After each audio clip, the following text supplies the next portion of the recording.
السلام علیکم ورحمۃ اللہ وبرکاتہ نحمده ونصلی علی رسولہ الکریم اما بعد فاعوذ باللہ من الشیطان الرجیم بسم اللہ الرحمن الرحیم رب اشرح لی صدری ویسر لی امری واحلل عقدۃ من لسانی یفقہوا قولی۔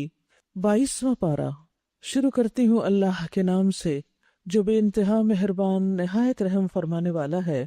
وَمَن يَقْنُتْ مِنكُنَّ لِلَّهِ وَرَسُولِهِ وَتَعْمَلْ صَالِحًا نُؤْتِهَا أَجْرَهَا مرتين وَأَعْتَدْنَا لَهَا رِزْقًا كَرِيمًا۔ اور تم میں سے جو اللہ اور اس کے رسول کی اطاعت کرے گی اور نیک عمل کرے گی اس کو ہم دگنا اجر دیں گے، اور ہم نے اس کے لیے رزق کریم مہیا کر رکھا ہے۔ ازواج مطہرات سے خطاب ہے۔ پیچھے بات ہوئی تھی کہ اے نبی کی بیویوں، تم میں سے جو کوئی سری فحش حرکت کا ارتکاب کرے گی اسے دگنا عذاب دیا جائے گا، اس کی سزا دگنی ہوگی۔ اور یہاں پر کہا جا رہا ہے کہ اگر وہ نیک کام کرے گی تو اس کے لیے اجر بھی دگنا ہوگا۔ اس کی وجہ یہ ہے کہ بلند مرتبہ لوگوں کی غلطیاں بھی بڑی ہوتی ہیں اور نیکیاں بھی بڑی ہوتی ہیں۔ کیوں؟ اس لیے کہ وہ دوسروں کے لیے رول ماڈل ہوتے ہیں، لوگ ان کی پیروی کرتے ہیں۔ اس طرح اگر وہ کوئی غلط کام کرے تو وہ بھی ملٹی پلائی ہو جاتا ہے۔ جیسے کہا جاتا نا، ذلت العالم ذلت العالم، ایک عالم جب پھسلتا ہے تو پوری دنیا پھسل جاتی ہے، سب اس کے پیچھے پھسل جاتے ہیں۔ اسی طرح اگر وہ کوئی اچھا کام کرتا ہے اور لوگوں کے لیے کوئی اچھا ٹرینڈ سیٹ کرتا ہے تو جتنے لوگ اس کو دیکھ کر وہ اچھا کام کرتے ہیں پھر اس کے لیے اجر بھی اتنا ہی زیادہ ہو جاتا ہے، اتنا ہی ملٹی پلائی ہو جاتا ہے۔ تو یہاں پر ازواج مطہرات کو خوشخبری دی جا رہی ہے کہ اگر تم اچھا عمل کرو گی تو تمہارے لیے اجر بھی زیادہ اور رزق کریم ہے۔ یعنی دنیا میں اگر تمہارے رزق میں کچھ کمی ہے، تمہیں کچھ تکلیفیں اور مشقتیں برداشت کرنا پڑ رہی ہیں اس نیک کام کی خاطر، تو آخرت میں تمہارے لیے بہت بڑا اجر ہے، بہت بڑا صلہ ہے، بہترین رزق کی شکل میں۔ پھر فرمایا یا نساء النبی لستن کاحد من النساء ان اتقیتن، نبی کی بیویوں تم عام عورتوں کی طرح نہیں ہو اگر تم اللہ سے ڈرنے والی ہو، یعنی اگر تمہارے اندر تقوی ہے تو تمہاری فضیلت ہے باقی تمام دنیا کی عورتوں پر۔ تو یہاں پر آپ دیکھیے ان کے بڑے مقام کے لیے تقوی کو شرط قرار دیا، لیکن اس عموم سے کچھ اور خواتین جو ہیں وہ الگ ہیں، جیسے مریم بنت عمران، فرعون کی بیوی آسیہ، فاطمہ بنت رسول اللہ صلی اللہ علیہ وسلم، اور اسی طرح حضرت خدیجہ، کیونکہ حضرت خدیجہ ان خواتین سے پہلے گزر چکی تھی جن کو یہاں خطاب کیا جا رہا ہے براہ راست۔ فاطمہ رضی اللہ تعالیٰ عنہ آپ کی بیٹی ہیں، اور حضرت مریم اور حضرت آسیہ پہلے گزر چکی ہیں۔ کیونکہ جب ہم یہ الگ پڑھتے ہیں وہ الگ پڑھتے ہیں تو پھر ہمیں یوں لگتا ہے جیسے کنٹراڈکشن ہے، وہ بڑی ہیں یا یہ بڑی ہیں۔ ازواج مطہرات کا مقام تقوی کے ساتھ بہت بڑا ہے باقی تمام امت کی عورتوں پر، اور اسی طرح یہ چار خواتین جو ہیں ان کی بھی بہت بڑی فضیلت ہے۔ عام خواتین کے اندر یعنی ہم جیسی خواتین، ان کے لیے کیا خوبیاں؟ ان کے لیے بھی تقوی جو ہے وہ ان کو عزت بخشنے والا ہے۔ ان اکرمکم عند اللہ اتقاکم، لیکن اس کے ساتھ ساتھ رسول اللہ صلی اللہ علیہ وسلم نے فرمایا تمہاری بہترین عورتیں وہ ہیں جو محبت کرنے والی ہیں، یعنی اپنے شوہر سے محبت کرتی ہیں، اپنے بچوں سے محبت کرتی ہیں، زیادہ بچے پیدا کرنے والی، ہم نوائی کرنے والی، یعنی شوہر کی بات بات پہ مخالفت نہیں کرتی، ہمدردی کرنے والی کہ وہ بیمار ہے، تھکا ہوا ہے، مشکل میں ہے تو وہ اس کے لیے کیئر اینڈ لو جو ہے وہ اس کے اندر ہوتا ہے، اس میں وہ بخل نہیں کرتی، بشرطے کہ وہ اللہ سے ڈرنے والی ہوں۔ تو عام عورتوں کے لیے بھی کیا ہے؟ عزت تقین اللہ، کہ جب وہ اللہ کا تقوی اختیار کریں۔ ابن عباس کہتے ہیں کہ میں نہیں دیکھتا کہ کوئی شخص اس آیت پر عمل کرتا ہے ان اکرمکم عند اللہ اتقاکم، اور پھر ایک شخص جو دوسرے آدمی سے کہتا ہے میں تجھ سے زیادہ معزز ہوں، حالانکہ کوئی بھی شخص اللہ کے تقوی کے سوا کسی اور وجہ سے معزز اور مکرم نہیں ہو سکتا۔ دنیا میں کسی کے بڑے مرتبے، رتبے، کسی خاص مقام کی وجہ سے لوگ اس کی عزت کرتے ہیں، ٹھیک ہے وہ عزت لوگوں کی نگاہ میں ہے اس کی وقتی کسی خوبی کی وجہ سے، لیکن اللہ کے ہاں اس کی عزت صرف اسی وقت ہے جب اس مقام کے ساتھ ساتھ اس کے اندر تقوی ہوگا۔ اگر تقوی نہیں تو یہ دنیاوی عزتیں دنیا میں ہی رہ جائیں گی، آگے نہیں جائیں گی۔ اللہ کے ہاں عزت تقوی کے ساتھ ہے۔ تقوی کیا ہے؟ انسان اللہ سے ڈرتے ہوئے اپنی زبان کو بھی روکے، اپنے ایکشنز کو، حتیٰ کہ چہرے کے تاثرات کو بھی۔ دیکھیے بعض اوقات ہم منہ سے کچھ نہیں کہتے لیکن منہ بنا لیتے ہیں، ناک منہ چڑھا لیتے ہیں۔ لقمان نے کیا نصیحت کی تھی اپنے بیٹے کو؟ لا تسعر خدک للناس، لوگوں سے منہ پھیر کے بات نہ کرو، یہ سخت درجے کی بد اخلاقی۔ یہ اونٹ کو ایک بیماری ہو جاتی ہے جس کی وجہ سے وہ سیدھا نہیں دیکھ سکتا، وہ ایسے گردن اکڑا کے دوسری طرف ہی منہ رکھتا ہے۔ اس سے تشبیہ دی گئی، یعنی تم اس جانور کی طرح ہو کہ جس کی بیماری کی وجہ سے گردن اکڑی ہوئی اور وہ اپنا منہ سیدھا نہیں رکھ سکتا۔ تو ایسا انسان جو سیدھے منہ بات نہ کرتا ہو اور چہرے پر بھی اس کے عجیب و غریب تاثرات ہوں، تو اخلاق کے درجے سے گرا ہوا ہے۔ تو یہ تقوی ہی ہے جو انسان کو ناخوشگوار صورتحال میں ایک مہذب اور بہترین طرز عمل اختیار کرنے پر ابھارتا ہے۔ تو اس لیے اگر ہم چاہتے ہیں کہ اللہ کے ہاں مقام ہو تو ہر وقت اپنے دل کا جائزہ لیتے رہیں، اپنی نیتوں کا جائزہ، اور یہ کہ ہم اگر کوئی چیز چھوڑ رہے ہیں تو کیوں چھوڑ رہے ہیں۔ تقوی کچھ چیزوں سے پرہیز کرنے کا نام ہے نا، بدتمیزی سے پرہیز، بد اخلاقی سے پرہیز، برے گمان سے پرہیز، کیونکہ گمان تو ہمارے دل میں ہی ہوتا ہے، وہ تو صرف اللہ کو پتا ہے، اور اسی لیے تو تقوی کو معیار قرار دیا گیا، کیونکہ کوئی اور باہر سے آ کے ہمارے اندر کی جو گندگی ہے اس کو نکال نہیں سکتا، یہ تقوی کے ذریعے ہی صفائی ہوگی۔ تو اس لیے وہی شخص اللہ کے ہاں عزت والا ہے کہ جس کا باطن اور جس کا ظاہر اور جس کا اخلاق اور جس کے تاثرات اور جس کی گفتگو اور جس کا رویہ اور جس کے معاملات اور جس کی عبادات، سب کے اندر ایک حسن ہے، خوبصورتی ہے، وہ محسن ہے، احسان کے درجے پر ہر کام کرتا ہے۔ تو ازواج مطہرات کے لیے بھی بڑا ہونے کے لیے شرط لگا دی گئی، ان اتقیتن، اگر تم نے تقوی اختیار کیا۔ اور پھر اس کے فوراً بعد انہیں ایک خاص انسٹرکشن دی گئی، فلا تخضعن بالقول، تو تم دبی زبان سے بات نہ کیا کرو۔ یعنی تمہارا مقام بہت بڑا ہے، جب امت کے عام افراد سے، غیر مردوں سے تم بات کرو تو دبی زبان میں بات نہ کرنا۔ کیوں؟ فَيَطْمَعَ الَّذِي فِي قَلْبِهِ مَرَضٌ، کہ دل کی خرابی کا مبتلا کوئی شخص لالچ میں پڑ جائے، یعنی تم سے غلط توقعات وابستہ کر لے۔ وَقُلْنَ قَوْلًا مَعْرُوفًا، بلکہ صاف سیدھی، قاعدے کی، نیکی کی، کام کی، معروف بات کرو۔ تو اس سے یہ پتہ چلتا ہے کہ کچھ لوگوں کے دل بیمار ہوتے ہیں، اس لیے خواتین کو اپنے رویے درست رکھنے چاہیے۔ یعنی بعض اوقات ہماری نیت صاف ہوتی ہے، دل صاف ہوتا ہے، اور ہم صاف دل، صاف نیت کے ساتھ دوسرے سے بڑا اچھا معاملہ کر رہے ہوتے ہیں، لیکن دوسرا شخص غلط فہمی میں پڑ جاتا ہے کہ شاید یہ عورت میری طرف مائل ہے۔ تو جو بیمار دل ہوتا ہے نا، وہ کچھ برداشت نہیں کر سکتا، جو تندرست دل برداشت کر لیتا ہے، اور بیمار دل کسی چیز پہ صبر نہیں کر سکتا جس طرح ایک مضبوط تندرست دل صبر کر سکتا ہے۔ تو اس لیے چھوٹی سی چیز بھی، تمہاری چھوٹی سی کوتاہی اس معاملے میں دوسرے کو ایک غلط چیز کی طرف دعوت دے سکتی ہے، اور پھر وہ فوراً آگے بڑھے گا۔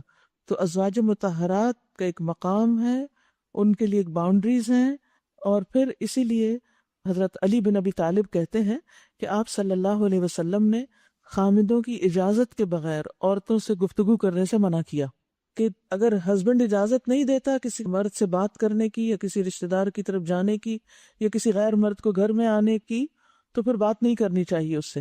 یعنی اس معاملے میں عورت کو بہت احتیاط برتنی چاہیے، کہیں ایسا نہ ہو کہ شوہر شک میں مبتلا ہو جائے، اور مرد جب اپنی بیوی کے بارے میں شک کرتا ہے تو پھر معاملات بہت خراب ہو جاتے ہیں۔ تو ان چیزوں سے بچنے کی ضرورت ہے کہ جس سے معاملات خراب ہوتے ہوں، گھر کی بنیادیں کمزور پڑتی ہوں۔ اور پھر یہاں پر یہ کہا گیا کہ قُلْنَا قَوْلًا مَعْرُوفًا، جب یہ کہا کہ دبی زبان میں بات نہ کرو، تو اس کا یہ مطلب نہیں کہ سختی سے بات کرو، یہ معنی نہیں اس سے نکلتا۔ اس کا مطلب یہ ہے کہ قُلْنَا قَوْلًا مَعْرُوفًا، معروف طریقے سے بات کرو، نہ دبی زبان میں، نہ سخت کرخت انداز میں، بلکہ ایک نارمل انداز میں کہ جس میں انسان کام کی بات کرتا ہے۔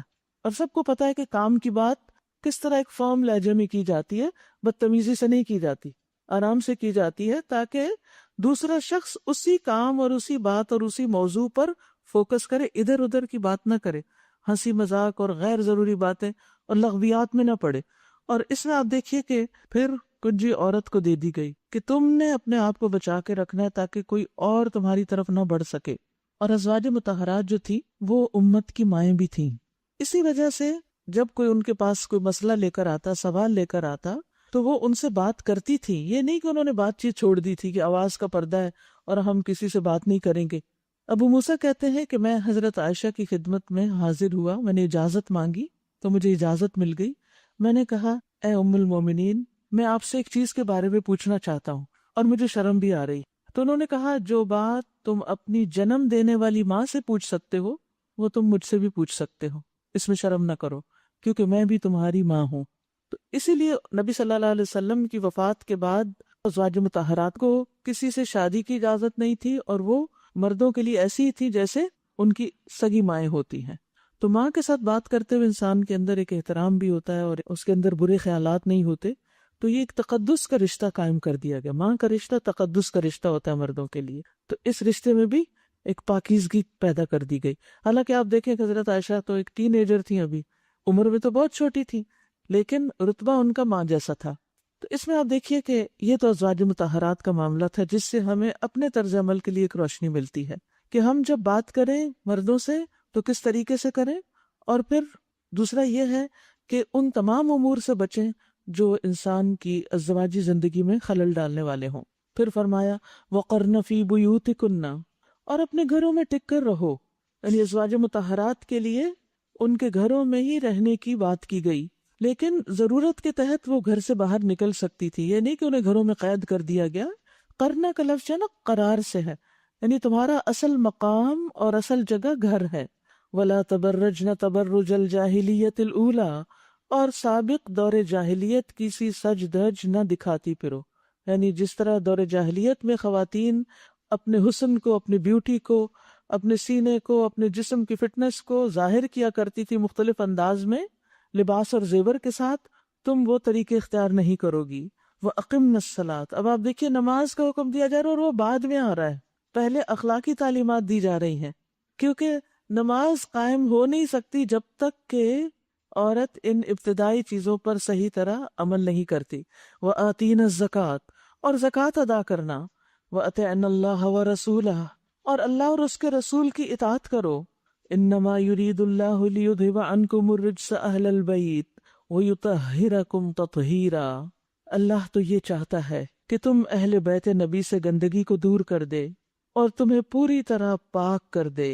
اور یہاں آپ دیکھیے کہ ازواج مطہرات بھی اہل بیت میں شامل ہیں کیونکہ انہی کے کانٹیکس میں بات ہو رہی ہے.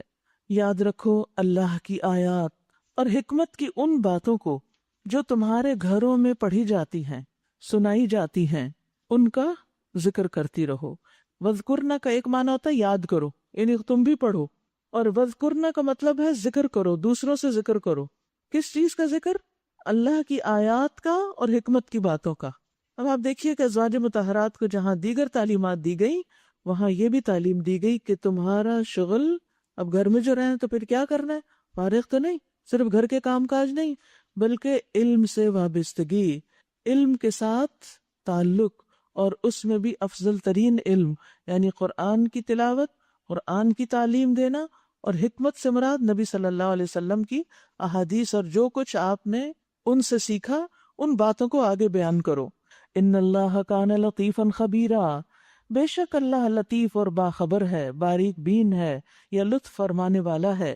ان المسلمین والمسلمات والمؤمنین والمؤمنات والقانتین والقانتات والصادقین والصادقات والصابرین والصابرات والخاشعین والخاشعات والمتصدقین والمتصدقات والصائمین والصائمات والحافظین فروجہم والحافظات والذاکرین اللہ کثیرا والذاکرات اعد اللہ لہم مغفرتا واجرا عظیما. مغفرت اور اجر عظیم کن کے لیے؟ جن کے اندر یہ صفات ہوں. بے شک مسلمان مرد اور مسلمان عورتیں، یعنی اپنے آپ کو اللہ کے سپرد کرنے والے، دائرہ اسلام میں داخل ہونے والے، والمؤمنین والمؤمنات، اور مومن مرد اور مومن عورتیں، یعنی صرف ظاہری اطاعت ہی نہیں، دل کے ساتھ، کیونکہ ایمان دل میں ہوتا ہے. والقانتین والقانتات، اور اطاعت گزار مرد اور اطاعت گزار عورتیں. اور قنوت کا معنی ہوتا ہے دوام اطاعت، یعنی ہمیشہ اطاعت پر ہی رہنا، اللہ کی نافرمانی نہ کرنا. والصادقین والصادقات، اور سچ بولنے والے یا سچے مرد اور سچی عورتیں. یہ ایک خاص خوبی ہے اللہ کے پسندیدہ بندوں کی. والصابرین والصابرات، اور صبر کرنے والے مرد اور صبر کرنے والی عورتیں. صبر کے بغیر تو کامیابی ہی نہیں. والخاشعین والخاشعات، اور خشوع اختیار کرنے والے مرد اور عورتیں، یعنی نماز میں ہو یا عام زندگی میں اللہ کے آگے جھکنے والے، بندوں کے ساتھ عاجزی کا معاملہ کرنے والے. والمتصدقین والمتصدقات، اور صدقہ دینے والے مرد اور صدقہ دینے والی عورتیں، یعنی اللہ کی راہ میں خرچ کرنے والے، چاہے فرض صدقات ہوں یا نفلی صدقات ہوں. والصائمین والصائمات، اور روزہ دار مرد اور عورتیں. والحافظین فروجہم والحافظات، اور اپنی شرمگاہوں کی حفاظت کرنے والے مرد اور عورتیں.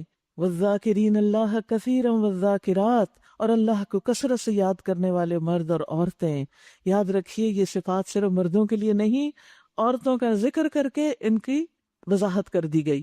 تو یہ ساری لسٹ ہمارے سامنے ہونی چاہیے، اور اس کے مطابق ہم اپنے آپ کو چیک کرتے رہیں کہ یہ سب کچھ ہمارے اندر ہے یا نہیں. اور آپ دیکھیے کہ ساری صفات کے بعد جو آخری بات کی گئی وہ ہے کثرت سے اللہ کا ذکر. ابن عباس کہتے ہیں کہ اس سے مراد وہ لوگ ہیں جو نمازوں کے بعد صبح اور شام بستر پر اپنی نیند سے جاگتے ہوئے اللہ کا ذکر کرتے ہیں. یعنی نماز کے بعد ہمارا حال کیا ہوتا ہے کہ نماز کے بعد جلدی اٹھنے کی ہوتی ہے کہ بہت سے کام ہمیں یاد ہوتے ہیں. میں سوچتی ہوں اگر سارے لوگ اس چیز کا اہتمام کریں تو جلدی کس بات کی؟ لوگوں ہی کے کاموں کی جلدی ہوتی ہے نا ہمیں. اور ہر کوئی اگر نماز پڑھ رہا ہے، ڈھنگ کی نماز پڑھ رہا ہے، تو جلدی تو نہیں ہوگی پھر. تو سب سے اہم چیز کیا ہے؟ نماز کے اندر ذکر، اور پھر نماز کے بعد کا ذکر. کثرت سے ذکر کرنے والے نماز کے بعد تسبیحات کا اہتمام کرتے ہیں. اور یاد رکھیے کہ یہ ایک کارڈ ہے جنت کا راستہ. اس میں یہ حدیث موجود ہے جو بہت ہی خوبصورت حدیث ہے کہ ابو ہریرہ کہتے ہیں کہ رسول اللہ صلی اللہ علیہ وسلم نے فرمایا، کیا میں تمہیں ایسی بات نہ بتاؤں کہ جس پر عمل کر کے تم ان لوگوں کے مرتبے کو پہنچ جاؤ گے جو تم سے آگے نکل گئے، تم بھی آگے نکل جاؤ گے، اور تمہارے بعد آنے والا تم تک نہیں پہنچ سکے گا، اور تم جن لوگوں میں ہو ان سے بہتر ہو جاؤ گے. یعنی باقی سارے کام ایک جیسے ہو رہے ہیں، لیکن اگر یہ کام تم نے کیا پابندی سے تو تم ان سے بہتر ہو جاؤ گے، سوائے اس شخص کے جو اسی جیسا عمل کرے. اور وہ کیا ہے؟ تم ہر نماز کے بعد 33 بار سبحان اللہ، 33 بار الحمدللہ، 33 بار اللہ اکبر کہو، اور یہ کہہ کر 100 پورا کر لو، لا الہ الا اللہ وحدہ لا شریک لہ لہ الملک و لہ الحمد وہو علی کل شیء قدیر. تو اس سے کیا ہے کہ انسان نیکیوں میں بہت آگے بڑھ سکتا ہے. تو پھر ذاکرین اللہ کثیرہ میں اس کا شمار ہو جائے گا. پھر اسی طرح صبح شام کی دعائیں ہیں، سوتے وقت، جاگتے وقت، کھانا کھاتے وقت. پھر وہ کہتے ہیں اور جب بھی وہ صبح یا شام اپنے گھر سے نکلتے ہیں تو بھی وہ اللہ کا ذکر کرتے ہوئے نکلتے ہیں. تو یہ لوگ ذاکرین میں شمار ہیں. نبی صلی اللہ علیہ وسلم نے فرمایا مفردون سبقت لے گئے. صحابہ نے پوچھا اللہ کے رسول مفردون کون ہیں؟ آپ نے فرمایا کثرت سے اللہ کا ذکر کرنے والے مرد اور ذکر کرنے والی عورتیں. ایک روایت میں ہے کہ جو اللہ کا ذکر کرنے میں مشغول ہیں. اس کارڈ کے اندر بھی 10 ایسے ذکر بتائے گئے ہیں کہ جو انسان کو بہت آگے لے جانے والے ہیں، کیونکہ اللہ کے نزدیک ہر چیز سے بہتر عمل اللہ کا ذکر ہے، اللہ کی یاد ہے. نبی صلی اللہ علیہ وسلم نے فرمایا کیا میں تمہیں سب سے بہتر اور تمہارے بادشاہ کے نزدیک سب سے پاکیزہ اور سب سے بلند درجے کے عمل کی خبر نہ دوں؟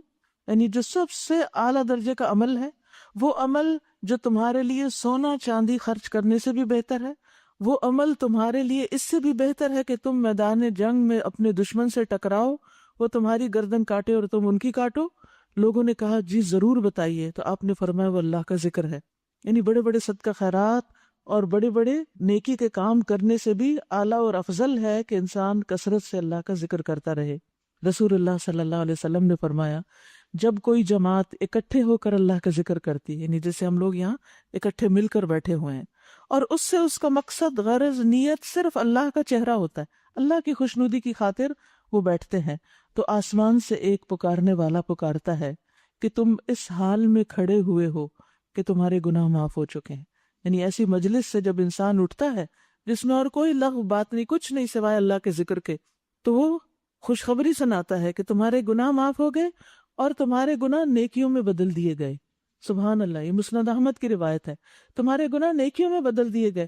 یعنی جو کمی بیشی ہو گئی وہ ایسی مجلسوں میں آ کر جس میں انسان خالصتاً اللہ کے لیے جاتا اور اللہ ہی کا ذکر کرتا ہے اور کوئی ادھر ادھر دنیا کی باتیں نہیں اور نہ کوئی اور مقصد، تو اتنا بڑا مقام پاتا ہے، اتنا بڑا فائدہ حاصل کرتا ہے۔ اور جس مجلس میں انسان جمع ہو، کٹھا ہو کسی پارٹی میں کسی جگہ، اور وہاں وہ اللہ کا ذکر نہ کرے، تو پھر وہی مجلس اس کے لیے حسرت کا باعث ہوگی قیامت کے دن۔ بالکل ٹوٹلی اپوزٹ چیز۔ نبی صلی اللہ علیہ وسلم نے فرمایا جو لوگ کسی مجلس میں اکٹھے ہوں لیکن اس میں اللہ کا ذکر نہ کریں، نہ نبی صلی اللہ علیہ وسلم پر درود بھیجیں، تو وہ ان کے لیے قیامت کے دن حسرت کا باعث ہوگی، اگرچہ وہ اپنے دیگر اعمال کی وجہ سے جنت میں داخل ہو بھی جائیں، تب بھی ان کو بہت حسرت ہوگی، کاش ہم اس مجلس میں بھی اللہ کو یاد کر لیتے، کیونکہ وہ جب اللہ کو یاد کریں گے نا تو اس کی وجہ سے ان کو جو بشارتیں ملیں گی وہ اس کے بغیر نہیں ہو سکتی۔ اس لیے آپ اصول بنا لیجئے، جیسے گھروں میں آپ اکٹھے ہوتے ہیں کسی پارٹی پہ، شادی پہ، کسی فوتگی پہ، کسی بھی موقع پر، تو صرف اکٹھے ہو کر ادھر ادھر کی باتیں کر کے نہ چلے جائیں، بلکہ مل بیٹھ کر اکٹھے ہو کر کچھ نہ کچھ اللہ کا ذکر بھی کریں۔ اور جیسے کہ پیچھے ہم پڑھتے رہے ہیں کہ قرآن مجید کا پڑھنا، قرآن مجید کا سیکھنا سکھانا، یہ بہترین ذکر ہے۔ انا انزلنا الیک الذکر، تو یہ ذکر جو ہے یہ قرآن ہے، یعنی کئی جگہ پر قرآن مجید میں قرآن کو ذکر کہا گیا ہے۔ تو قرآن کی تلاوت اور قرآن کا پڑھنا اور سیکھنا اور سکھانا، اس کا کچھ نہ کچھ اہتمام کرنا چاہیے۔ الحمدللہ کافی اس کا ٹرینڈ بھی سیٹ ہو گیا، لیکن صرف بڑے بڑے مقامات پر نہیں، گھروں کو بھی قبرستان نہ بنائیں۔ گھروں کے اندر اپنے بچوں کے ساتھ خود بیٹھ کر، چاہے وہ کسی اسلامی اسکول میں جاتے ہوں، چاہے وہ کسی اسلامی ادارے میں جاتے ہوں، پھر بھی جو آپ ان کے ساتھ بیٹھ کر اللہ کا ذکر کر سکتے ہیں، اللہ کی باتیں کر سکتے ہیں، قرآن مل کے پڑھ سکتے ہیں، یعنی تلاوت صرف نہیں بلکہ کچھ اس میں سے ترجمہ اور معنی، چاہے تھوڑا سا ہی کیوں نہ ہو، ایک آیت سے ہی کیوں نہ شروع ہو، تو اس سے آپ دیکھیں گے کہ گھر والوں کے اندر ایک محبت پیدا ہونے لگے گی، آپس کا عزت احترام پیدا ہونے لگے گا، اور اللہ کی رحمتیں نازل ہوں گی۔ تو یہ اجتماعی ذکر جو ہے اس کی اپنی خاص فضیلت ہے، اس کو نہیں چھوڑنا چاہیے، کیونکہ یہاں ذاکرین اللہ کثیرا والذاکرات جمع کا صیغہ استعمال ہو رہا ہے۔ اعد اللہ لہم مغفرۃ واجرا عظیما، اللہ نے ان کے لیے مغفرت اور بہت بڑا اجر مہیا کر رکھا ہے۔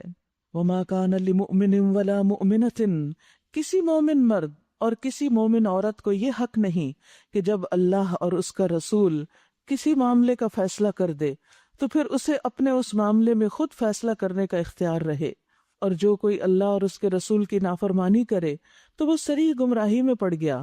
اے نبی صلی اللہ علیہ وسلم، یاد کیجئے وہ موقع جب تم اس شخص سے کہہ رہے تھے، اشارہ ہے حضرت زید بن حارثہ کی طرف، جس پر اللہ نے اور تم نے احسان کیا تھا، کیونکہ غلام تھے، آپ نے ان کو آزاد کر کے اپنا منہ بولا بیٹا کہا، اور ان سے بہت محبت بھی کرتے تھے، کہ اپنی بیوی کو نہ چھوڑو۔ آپ نے ان کی شادی اپنے قریبی رشتہ دار حضرت زینب سے کر دی تھی، دونوں ہی بہت نیک انسان تھے لیکن آپس میں نہیں بن پا رہی تھی، تو اب آپ کو ایک طرح سے اشارہ ہو چکا تھا کہ اگر وہ طلاق دیں گے تو پھر آپ کو ان سے نکاح کرنا ہوگا، تو آپ کہہ رہے تھے کہ تم اس کو چھوڑو ہی نہیں۔ اور ویسے بھی انسان جب کئی طلاق کی بات ہوتی ہے تو کیا چاہتا ہے کہ طلاق نہ ہو، کوئی بھی شخص طلاق کو پسند نہیں کرتا ہے۔ جب بھی کوئی ایسا جھگڑے کا کیس آپ کے پاس آئے تو آپ کیا سمجھاتے ہیں؟ چاہے اپنے بچے ہوں، چاہے کوئی رشتہ دار ہوں یا کوئی غیر ہوں، سب کو یہ سمجھاتے ہیں کہ یہ برا راستہ ہے، اس کو نہ اختیار کرو، اللہ یہ کہ کوئی اور راستہ ہے ہی نہیں اس کے سوا، پھر اور بات ہے۔ اور اللہ سے ڈرو۔ اس وقت تم اپنے دل میں وہ بات چھپائے ہوئے تھے جسے اللہ کھولنا چاہتا تھا، تم لوگوں سے ڈر رہے تھے، حالانکہ اللہ اس کا زیادہ حقدار ہے کہ تم اس سے ڈرو، کیونکہ عرب معاشرے کے اندر منہ بولے بیٹے کی بیوی سے، یعنی چاہے وہ بیوہ ہو یا طلاق یافتہ، اس سے شادی حرام تھی جیسے سگے بیٹے کی بیوی سے ہوتی ہے۔ اللہ سبحانہ تعالیٰ جاہلیت کی اس رسم کو آپ کے ذریعے توڑنا چاہتا تھا، تو اس لیے اللہ تعالیٰ کا ارادہ کیا تھا کہ زید ان کو چھوڑیں اور نبی صلی اللہ علیہ وسلم ان سے نکاح کریں اور اس رسم کو ختم کریں۔ اور نبی صلی اللہ علیہ وسلم کو یہ ڈر تھا کہ یہ نکاح اگر ہوا تو بہت باتیں ہوں گی، تو اس پر اللہ تعالیٰ نے فرمایا تم لوگوں سے ڈر رہے تھے، حالانکہ اللہ اس کا زیادہ حقدار ہے کہ تم اس سے ڈرو۔ اس آیت کے بارے میں آتا ہے کہ رسول اللہ صلی اللہ علیہ وسلم نے اللہ کے پیغام کو پہنچانے میں کوئی کمی نہیں کی، اگر کچھ چھپانا ہوتا تو ان آیات کو چھپا دیتے، کیونکہ اس میں آپ کے بارے میں بات کی جا رہی کہ آپ اپنے دل میں ایک بات چھپا رہے ہیں اور اللہ اس کو ظاہر کرے گا۔ حضرت عائشہ کہتی ہیں کہ جو شخص بھی تم سے یہ کہے کہ اللہ نے محمد صلی اللہ علیہ وسلم پر جو بھی نازل کیا تھا آپ نے اس میں سے کچھ چھپا لیا، یعنی سارا دین نہیں پہنچایا، تو یقیناً اس نے جھوٹ بولا۔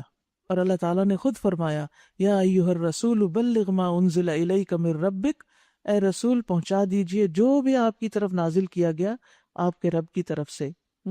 اور وہ کہتی ہیں کہ اگر کوئی آیت چھپانی ہوتی تو یہ آیت چھپاتے، اور اسی طرح بعض جگہ پر آتا ہے کہ عبس وتولی والی آیت آپ چھپا دیتے، لیکن آپ نے سب باتیں بعینہ ہی بیان کر دی۔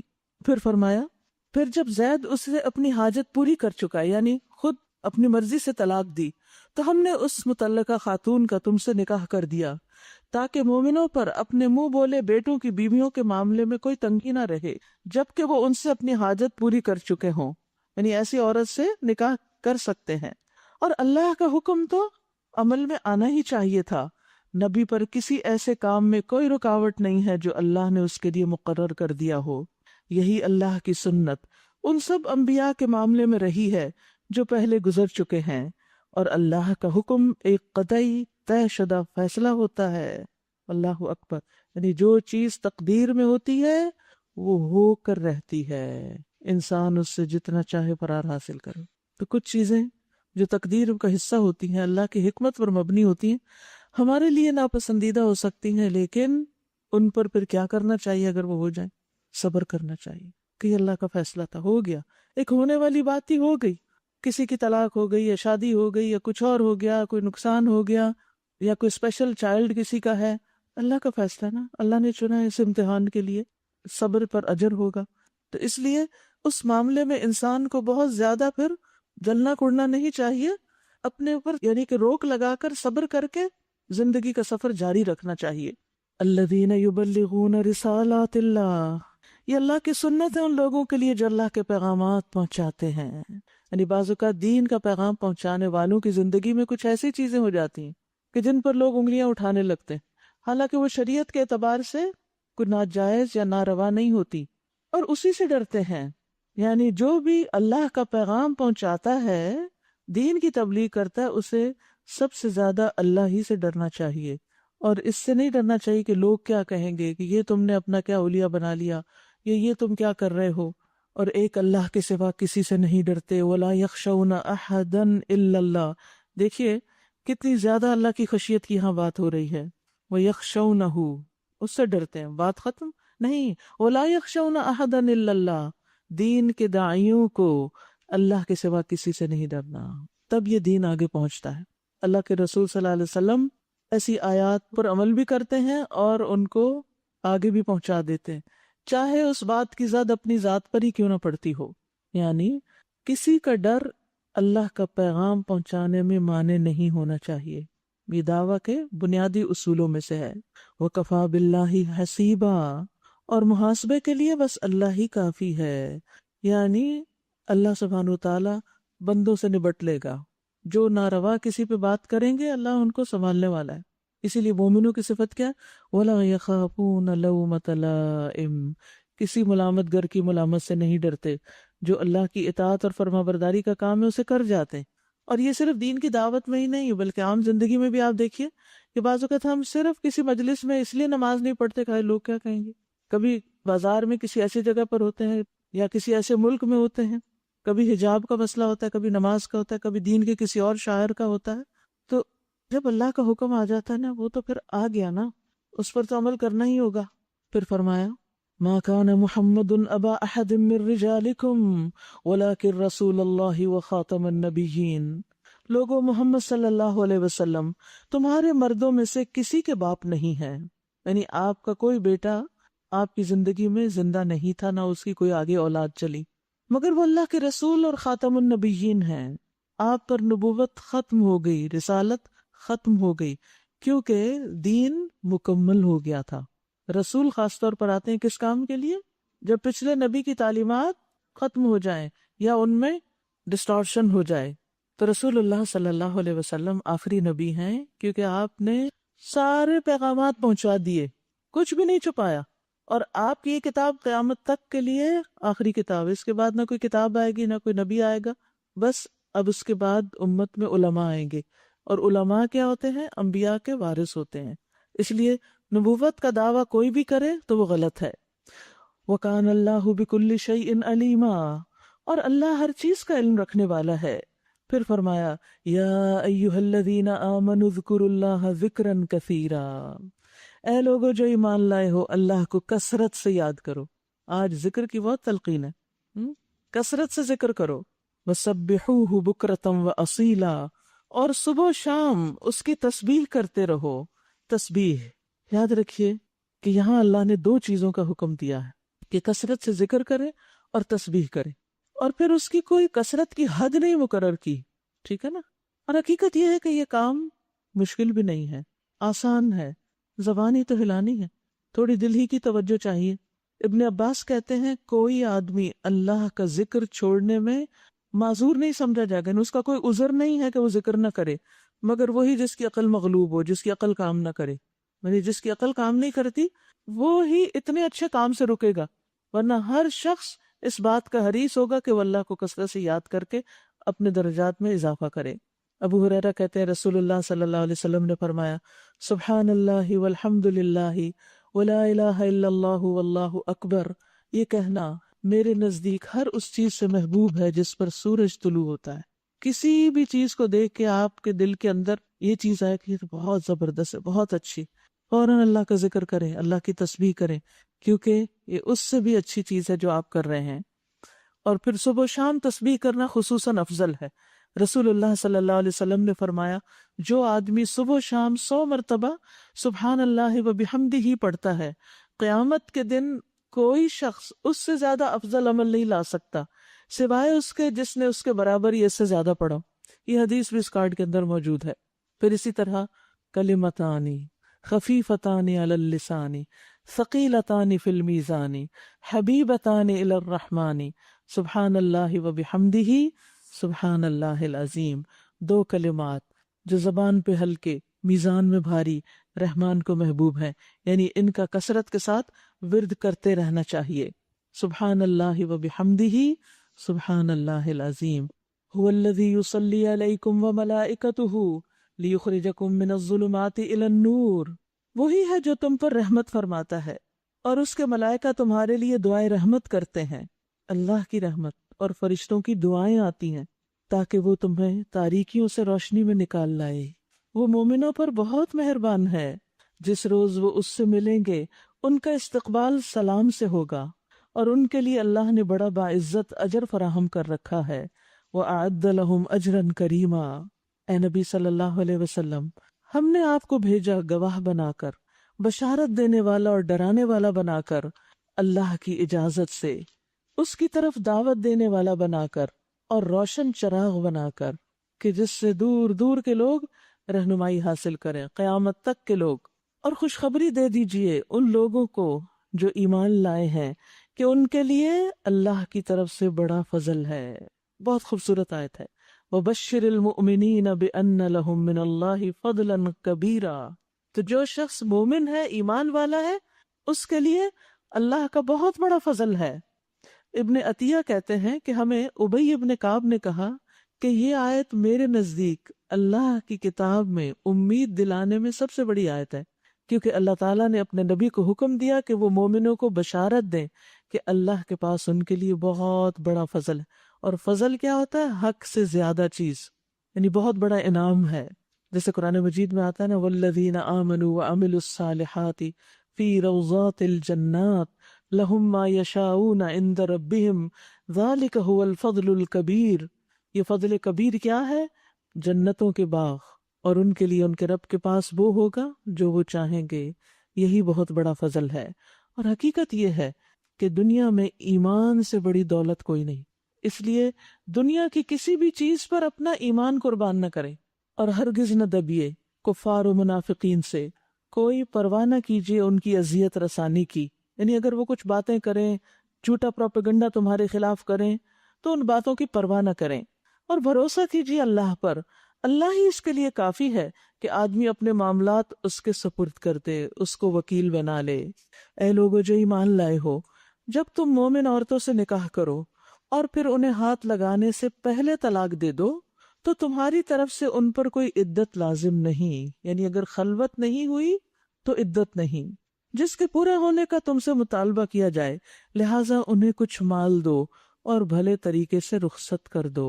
یعنی اگرچہ خلوت نہیں ہوئی، تم نے ان سے کوئی فائدہ نہیں اٹھایا، پھر بھی جب انہیں طلاق دو تو انہیں کچھ مال دے دو، کچھ گفٹ دو، اور اچھے طریقے سے، خوبصورتی سے، عزت و احترام کے ساتھ، بغیر کچھ باتیں سنائے عزت سے رخصت کر دو۔ یہ ہے عورت کا حق۔ اے نبی، ہم نے تمہارے لیے حلال کر دی تمہاری وہ بیویاں جن کے مہر تم نے ادا کیے ہیں، اور وہ عورتیں جو اللہ کی عطا کردہ لونڈیوں میں سے تمہاری ملکیت میں آئیں، اور تمہاری وہ چچا زاد اور پھپھی زاد اور مامو زاد اور خالہ زاد بہنیں جنہوں نے تمہارے ساتھ ہجرت کی ہے، یعنی ان سے نکاح ہو سکتا ہے، کیونکہ بہت سے معاشروں میں فرسٹ کزن جو ہے وہ بھائی کی طرح ہی شمار ہوتا ہے، اس سے شادی نہیں ہو سکتی، لیکن اللہ سبحانہ تعالیٰ نے اس کو واضح کر دیا کہ مامو زاد، چچا زاد، پھوپھی زاد سے نکاح ہو سکتا ہے۔ اور وہ مومن عورت جس نے اپنے آپ کو نبی کے لیے ہبہ کیا ہو، اگر نبی اسے نکاح میں لینا چاہیں، یہ رعایت خالصتاً آپ کے لیے ہے، دوسرے مومنوں کے لیے نہیں۔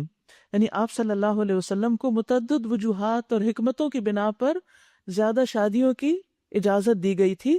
آپ آخری نبی ہیں، جو پیغام آپ دینا چاہتے ہیں خواتین کے لیے، وہ بہت سی خواتین کے ذریعے آگے پہنچے، اور اس کے علاوہ بھی کئی حکمتیں تھیں جن کی تفصیلات آپ کو، ایک میرا لیکچر ہے رسول اللہ کی شادیاں، یعنی اتنی زیادہ شادیاں کیوں آپ نے کی، اس کے پیچھے کیا حکمت تھی، کیا لاجک تھی، اس کی ڈیٹیل آپ کو وہاں سے مل جائے گی۔ قد علمنا ما فرضنا علیہم فی ازواجہم، ہمیں معلوم ہے کہ عام مومنوں پر ان کی بیویوں اور لونڈیوں کے بارے میں ہم نے کیا حدود عائد کی ہیں، تمہیں ان حدود سے ہم نے اس لیے مستثنیٰ کیا تاکہ تمہارے اوپر کوئی تنگی نہ رہے، اور اللہ غفور الرحیم ہے۔ آپ کو اختیار دیا جاتا ہے کہ اپنی بیویوں میں سے جس کو چاہیں اپنے سے الگ رکھیں، جسے چاہیں اپنے ساتھ رکھیں، اور جسے چاہیں الگ رکھنے کے بعد اپنے پاس بلا لیں۔ اس معاملے میں آپ پر کوئی مضائقہ نہیں، لیکن آپ جانتے ہیں کہ نبی صلی اللہ علیہ وسلم نے اس رخصت کے باوجود سب کو ساتھ رکھا اور ان کے لیے باریاں مقرر کی۔ اس طرح زیادہ متوقع ہے کہ ان کی آنکھیں ٹھنڈی رہیں گی، یعنی وہ آپ سے ناراض نہیں ہوں گی، اور نہ وہ رنجیدہ ہوں گی، کیونکہ یہ اللہ کا حکم ہے، اللہ کی طرف سے اجازت ہے، اور جو کچھ بھی آپ انہیں دیں گے وہ اس پر راضی رہیں گی۔ اللہ جانتا ہے جو کچھ تم لوگوں کے دلوں میں ہے، یعنی نبی صلی اللہ علیہ وسلم کے بارے میں کیا سوچ رہے ہو، اللہ کو تمہارے دلوں کا حال پتہ ہے، اور اللہ علیم و حلیم ہے۔ اس کے بعد تمہارے لیے دوسری عورتیں حلال نہیں ہیں، اور نہ اس کی اجازت ہے کہ ان کی جگہ اور بیویاں لے آؤ، خواہ ان کا حسن تمہیں کتنا ہی پسند ہو، البتہ لونڈیوں کی تمہیں اجازت ہے، اللہ ہر چیز پر نگران ہے۔ یا ایہا الذین آمنو، اے لوگو جو ایمان لائے ہو، نبی کے گھروں میں بلا اجازت نہ چلے آیا کرو، نہ کھانے کا وقت تاکتے رہو کہ عین کھانے کے وقت تم ان کے گھر چلے جاؤ کہ کچھ پکا ہوگا تو ہم بھی کھا لیں گے۔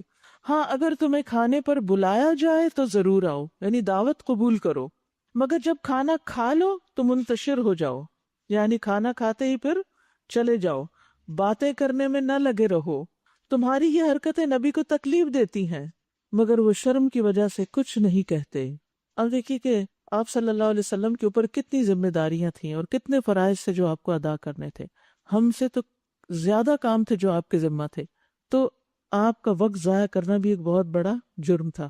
اور خصوصاً دعوت کے موقع پر آپ دیکھیے کہ جب کسی کو بلایا جاتا ہے تو پھر اس کے جانے کے بعد بھی بہت سا کام باقی ہوتا ہے، اور اگر کوئی کھانے کے بعد دیر تک بیٹھا رہے اور آپس میں گپ شپ کرتے رہیں، گھر والوں کی تکلیف کو نہ دیکھیں کہ انہیں ابھی مزید کیا کچھ سمیٹنا ہے، کتنا کام کرنا ہے، تو یہ عام لوگوں کے لیے بھی تکلیف دہ ہے، تو نبی صلی اللہ علیہ وسلم کے لیے کتنا تکلیف دہ ہو سکتا ہے۔ لیکن اس کے باوجود وہ شرم کی وجہ سے کچھ نہیں کہتے، اور اللہ حق بات کہتے نہیں شرماتا۔ نبی کی بیویوں سے اگر تمہیں کچھ مانگنا ہو تو پردے کے پیچھے سے مانگا کرو، یہ تمہارے اور ان کے دلوں کی پاکیزگی کے لیے زیادہ مناسب طریقہ ہے۔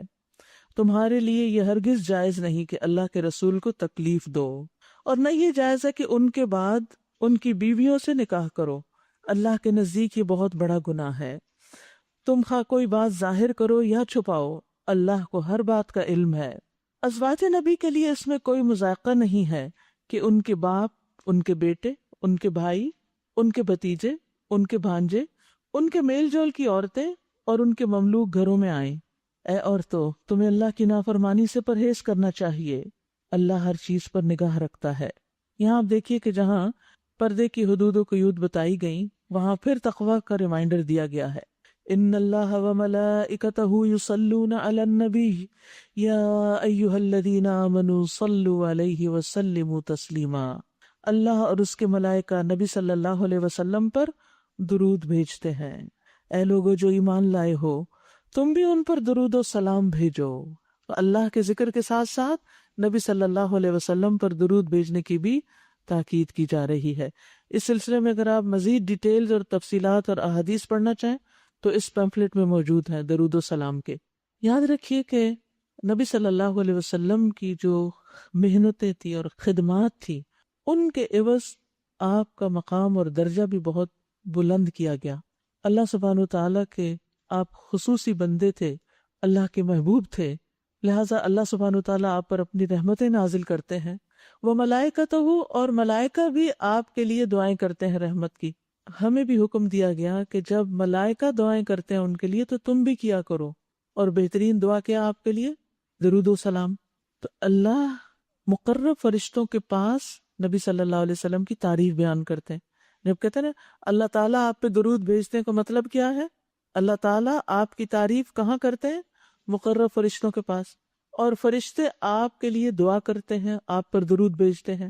یعنی درود بھیجنے کا مطلب یہ ہے۔ اور پھر آسمان والے اگر آپ پر درود بھیجتے ہیں تو زمین والوں کو کیا کرنا چاہیے؟ وہ بھی درود بھیجیں۔ تو اس طرح آپ پر آسمان اور زمین والوں کی تعریف جمع ہو گئی، یعنی دونوں آپ کے لیے دعائیں کرتے ہیں۔ یاد رکھیے کہ جو شخص اللہ کے راستے میں قربانیاں زیادہ کرتا ہے، محنت زیادہ کرتا ہے، اس کے لیے دعائیں بھی زیادہ ہوتی ہیں اور اس کے درجے بھی اتنے ہی بلند ہوتے ہیں۔ اس لیے ہمیں اخلاص کے ساتھ اللہ کی طرف بڑھتے رہنا چاہیے۔ اور آپ دیکھیں گے کہ آپ خلق خدا کی خدمت کا جب کوئی کام کریں گے، ان کو دین سکھائیں گے یا دین کی طرف لائیں گے، تو ان کے دلوں میں آپ کی محبت بھی ہوگی اور ان کی دعائیں بھی آپ کو ملے گی۔ یاد رکھیے کہ درود شریف پڑھنا اتنی فضیلت کی چیز ہے کہ اس کی وجہ سے انسان کی ساری حاجتیں، دعائیں، ضرورتیں پوری ہو جاتی ہیں۔ ایک شخص نے عرض کیا، اے اللہ کے رسول صلی اللہ علیہ وسلم، کیا میں اپنی دعا کا 1/3 حصہ آپ پر درود پڑھنے کے لیے مقرر کر دوں؟ یعنی مثلاً اگر 9 منٹ کوئی دعا کرتا ہے تو 3 منٹ صرف درود ہی پڑھتا رہے، فار ایگزامپل 1/3 کا یہ مطلب ہے۔ آپ نے فرمایا ہاں اگر چاہو۔ اس نے عرض کیا اگر 2/3 کر دوں، یعنی 6 منٹ درود پڑھوں اور 3 منٹ صرف اپنے لیے دعا کروں؟ آپ نے فرمایا ہاں اگر تم چاہو۔ اس نے کہا اگر میں ساری دعا درود ہی کر لوں، یعنی 9 منٹ درود شریف ہی پڑھ لوں؟ تو آپ نے فرمایا پھر تو اللہ تمہاری دنیا اور آخرت کے غم اور فکر کے لیے تمہیں کافی ہو جائے گا۔ غموں کا علاج ہے درود کا پڑھنا، اللہ کی رحمت کا فوری حصول ہے۔ رسول اللہ صلی اللہ علیہ وسلم نے فرمایا جو شخص میری امت میں مجھ پر اخلاص سے دل سے، اخلاص، پھر دیکھیے اصل قیمت اخلاص کی ہے، اخلاص سے دل سے ایک بار درود پڑھے گا تو اللہ تعالیٰ اس وجہ سے اس پر 10 رحمتیں نازل کرے گا۔ آپ درود پڑھنا شروع کریں، ساتھ ہی رحمتیں آنی شروع ہو جائیں گی، اور اس کی وجہ سے اس کے 10 درجے بلند فرمائے گا، اس کے لیے 10 نیکیاں لکھے گا، 10 گناہ معاف کر دے گا۔ کتنی برکتیں ہیں درود پڑھنے کے ساتھ۔ آپ صلی اللہ علیہ وسلم نے یہ بھی فرمایا وہ آدمی جس کے سامنے میرا تذکرہ کیا گیا اور وہ مجھ پر درود بھیجنا بھول گیا تو اس نے جنت کا راستہ خطا کر دیا، یعنی بہت بڑا نقصان کیا اپنا درود نہ پڑھ کر۔ حضرت علی کہتے ہیں ہر دعا روک دی جاتی ہے یہاں تک کہ محمد صلی اللہ علیہ وسلم پر درود پڑھا جائے۔ اور درود میں ایک تو درود ابراہیمی ہے اور اس کے علاوہ مختصر درود جو ہے، اللہم صلی علی محمد وعلی آل محمد، اللہم صلی علی محمد النبی الامی وعلی آل محمد۔ تو یہ احادیث کی کتابوں میں مختصر درود بھی ملتے ہیں اور اس پمفلٹ میں بھی آپ کو ملیں گے انشاءاللہ، اردو میں بھی ہے اور انگلش میں بھی ہے یہ۔ تو ایک طرف وہ لوگ ہیں جو آپ پر درود بھیجتے ہیں اور دوسری طرف وہ جو آپ کو دکھ دیتے ہیں۔ فرمایا جو لوگ اللہ اور اس کے رسول کو اذیت دیتے ہیں ان پر دنیا اور آخرت میں اللہ نے لعنت فرمائی ہے اور ان کے لیے رسوا کن عذاب مہیا کر دیا ہے۔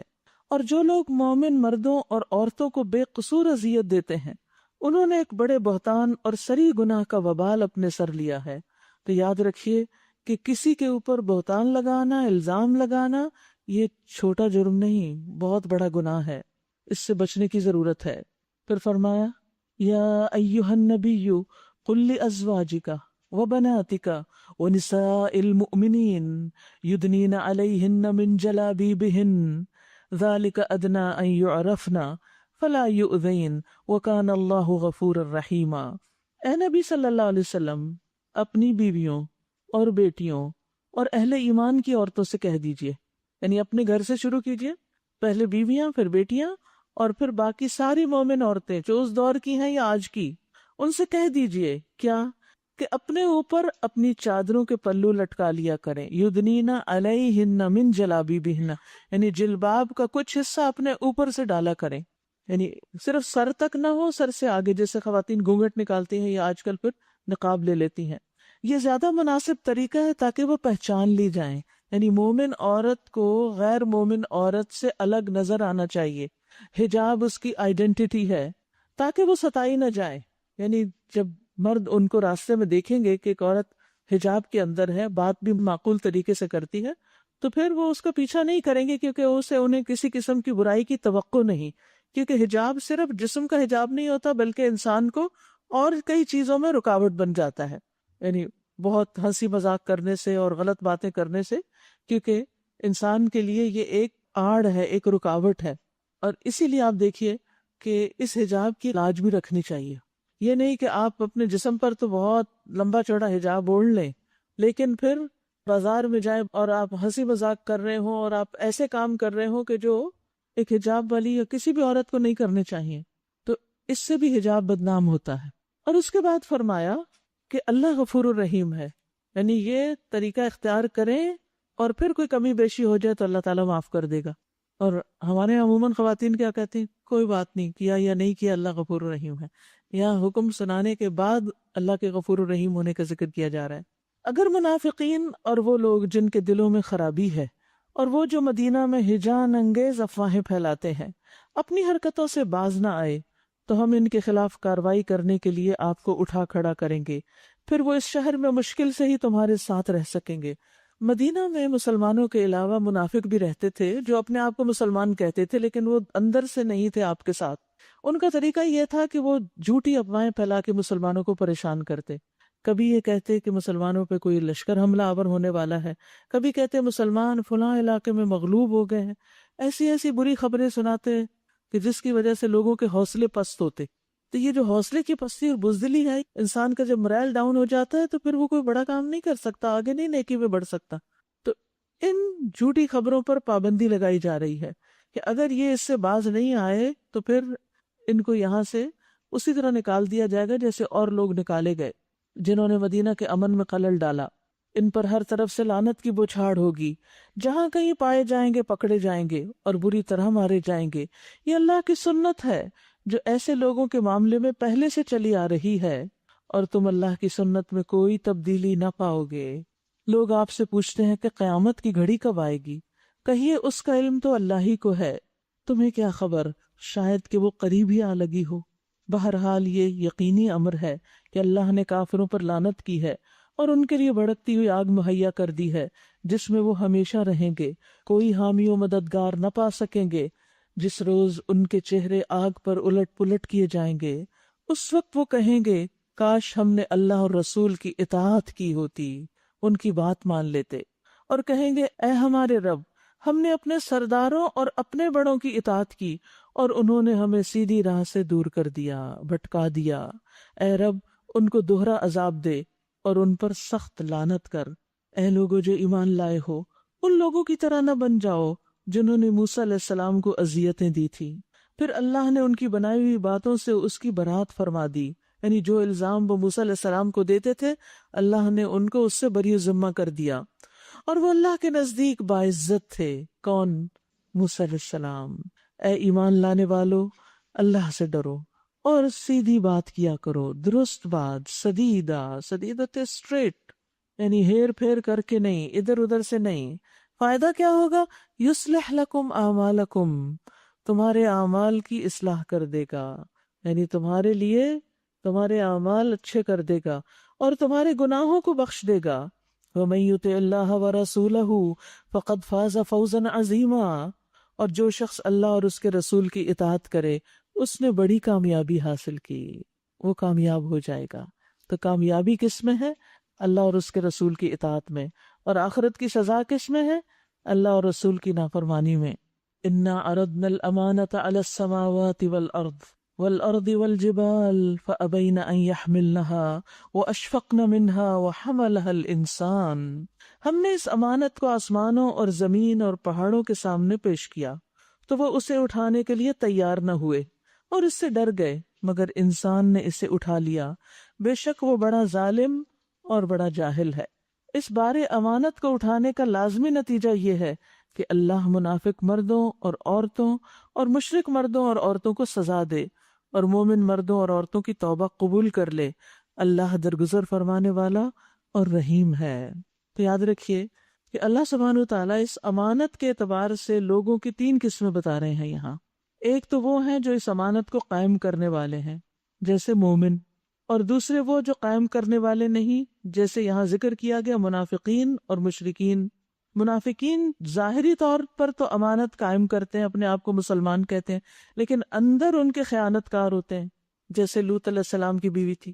اسی طرح مشرکین جنہوں نے ظاہری اور باطنی طور پر اس امانت کو ضائع کر دیا۔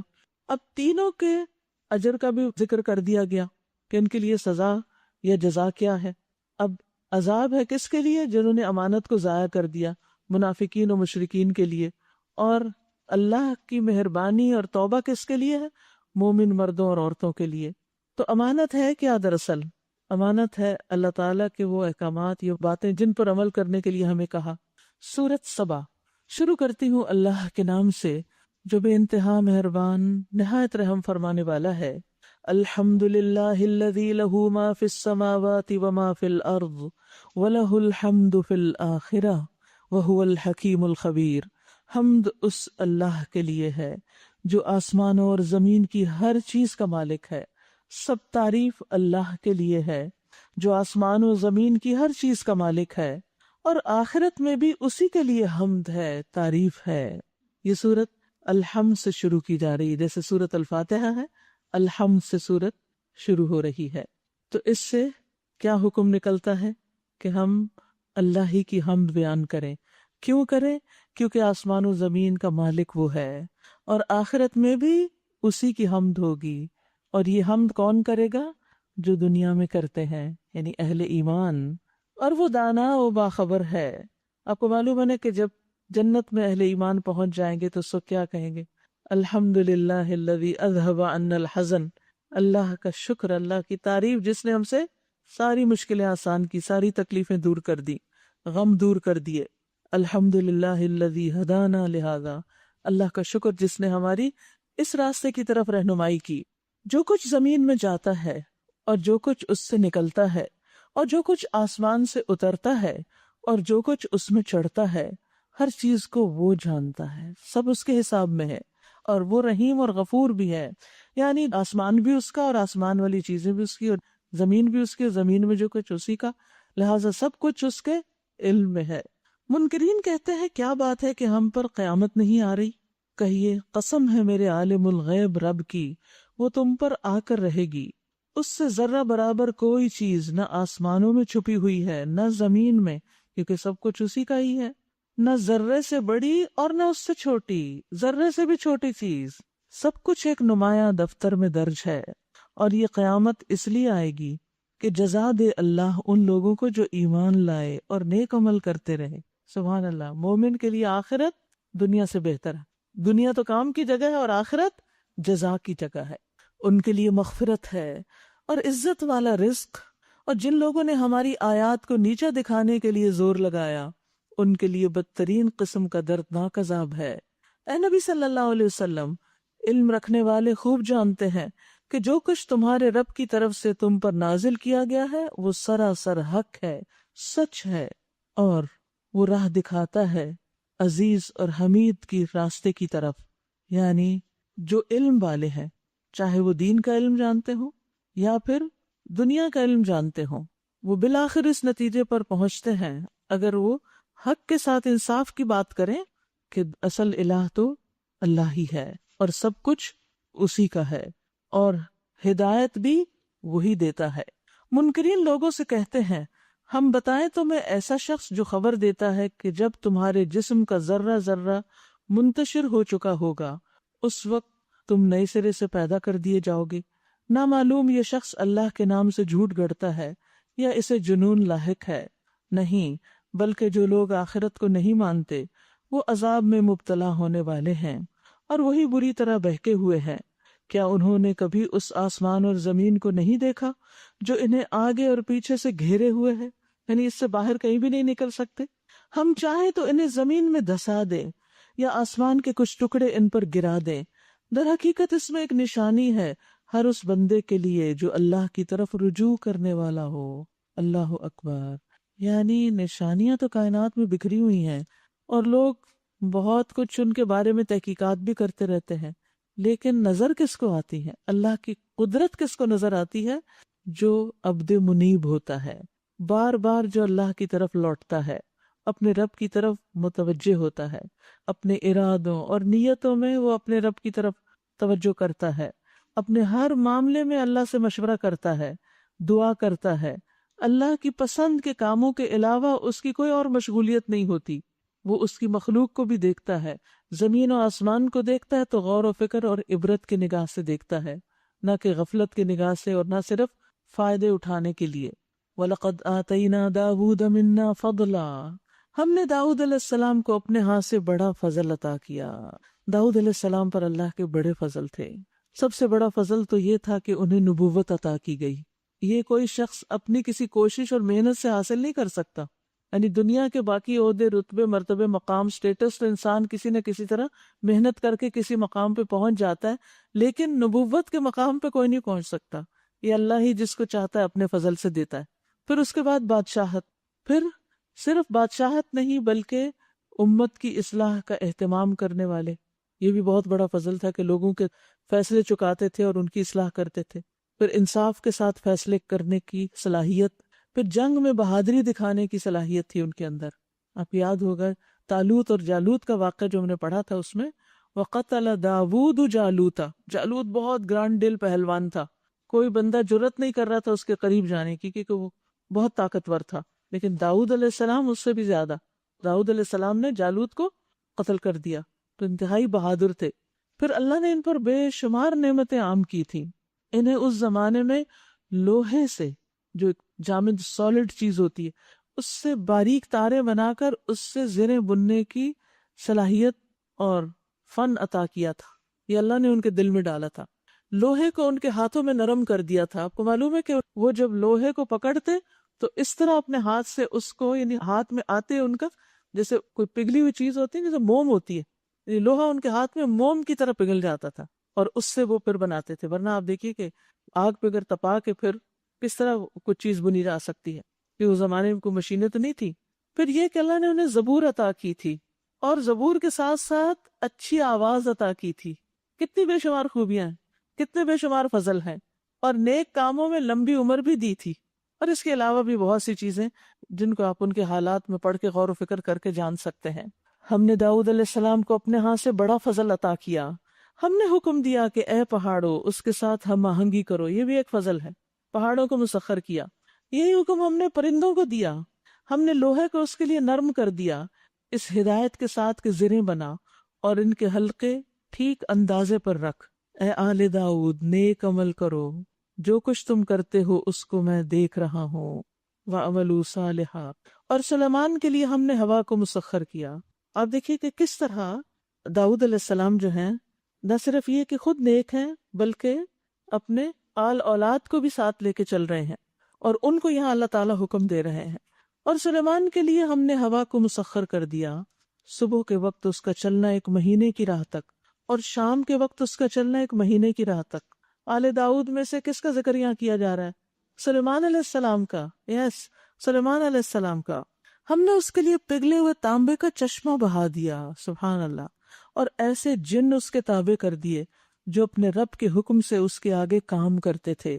ان میں سے جو ہمارے حکم سے سرتابی کرتا اس کو ہم بھڑکتی ہوئی آگ کا مزہ چکھاتے، یعنی وہ کہیں بھاگ نہیں سکتا تھا پھر جو کام نہیں کرتا تھا وہاں۔ وہ اس کے لیے بناتے تھے جو کچھ وہ چاہتا، یعنی جس چیز کا حکم دیتا کہ بناؤ وہ بنا دیتے تھے۔ جنات، اونچی عمارتیں، تصویریں، بڑے بڑے حوض جیسے لگن اور اپنی جگہ سے نہ ہٹنے والی بھاری دیگیں۔ اے آل داؤد عمل کرو شکر کے طریقے پر میرے بندوں میں سے کم ہی شکر گزار ہیں۔ یعنی یہ سب کچھ تمہیں دیا ہے، جواب میں کیا کرو؟ شکر ادا کرو۔ شکر دل سے بھی ہوتا ہے، شکر زبان سے بھی ہوتا ہے، اور شکر اعضاء کے ساتھ بھی ہوتا ہے، اور شکر سے نعمتوں میں اضافہ بھی ہوتا ہے۔ تو اللہ تعالیٰ نے ان کو شکر ادا کرنے کا حکم دیا، اور ساتھ ہی اس بات کا شکوہ بھی کہ میرے بندوں میں سے کم ہیں جو شکر گزار ہیں۔ پھر جب ہم نے سلیمان علیہ السلام پر موت کا فیصلہ نافذ کیا تو جنوں کو اس کی موت کا پتہ دینے والی کوئی چیز اس گھن کے سوا نہ تھی جو اس کے عصا کو کھا رہا تھا۔ اس طرح جب سلیمان گر پڑا تو جنوں پر یہ بات کھل گئی کہ اگر وہ غیب کے جاننے والے ہوتے تو اس ذلت کے عذاب میں مبتلا نہ رہتے۔ یاد رکھیے کہ سلیمان علیہ السلام نے ایک دعا بھی کی تھی کہ اللہ ایسی بادشاہت میرے بعد کسی کی نہ ہو۔ تو اس کا کیا مطلب ہے؟ صرف یہ نہیں کہ یہ شان و شوکت، بلکہ ان کے ہاں یعنی سلیمان علیہ السلام کے پاس جو جنوں سے کام لے کر بڑی بڑی عمارتیں اور بڑی بڑی چیزیں بنوانے کی صلاحیت تھی، وہ آپ کے بعد پھر کسی اور کے پاس نہیں۔ اب بھی بہت سے لوگ جنوں کو قابو کرنے کا دعویٰ کرتے ہیں کہ جن ہمارے کنٹرول میں ہیں، لیکن وہ ان کے لیے یہ سب کچھ نہیں بنا سکتی، کیونکہ پھر اس کے بعد کسی اور کے لیے یہ جائز ہی نہیں کہ ان سے ایسا کام لے یا وہ لے سکتا ہو۔ یہ بھی خاص فضل تھا ان پر۔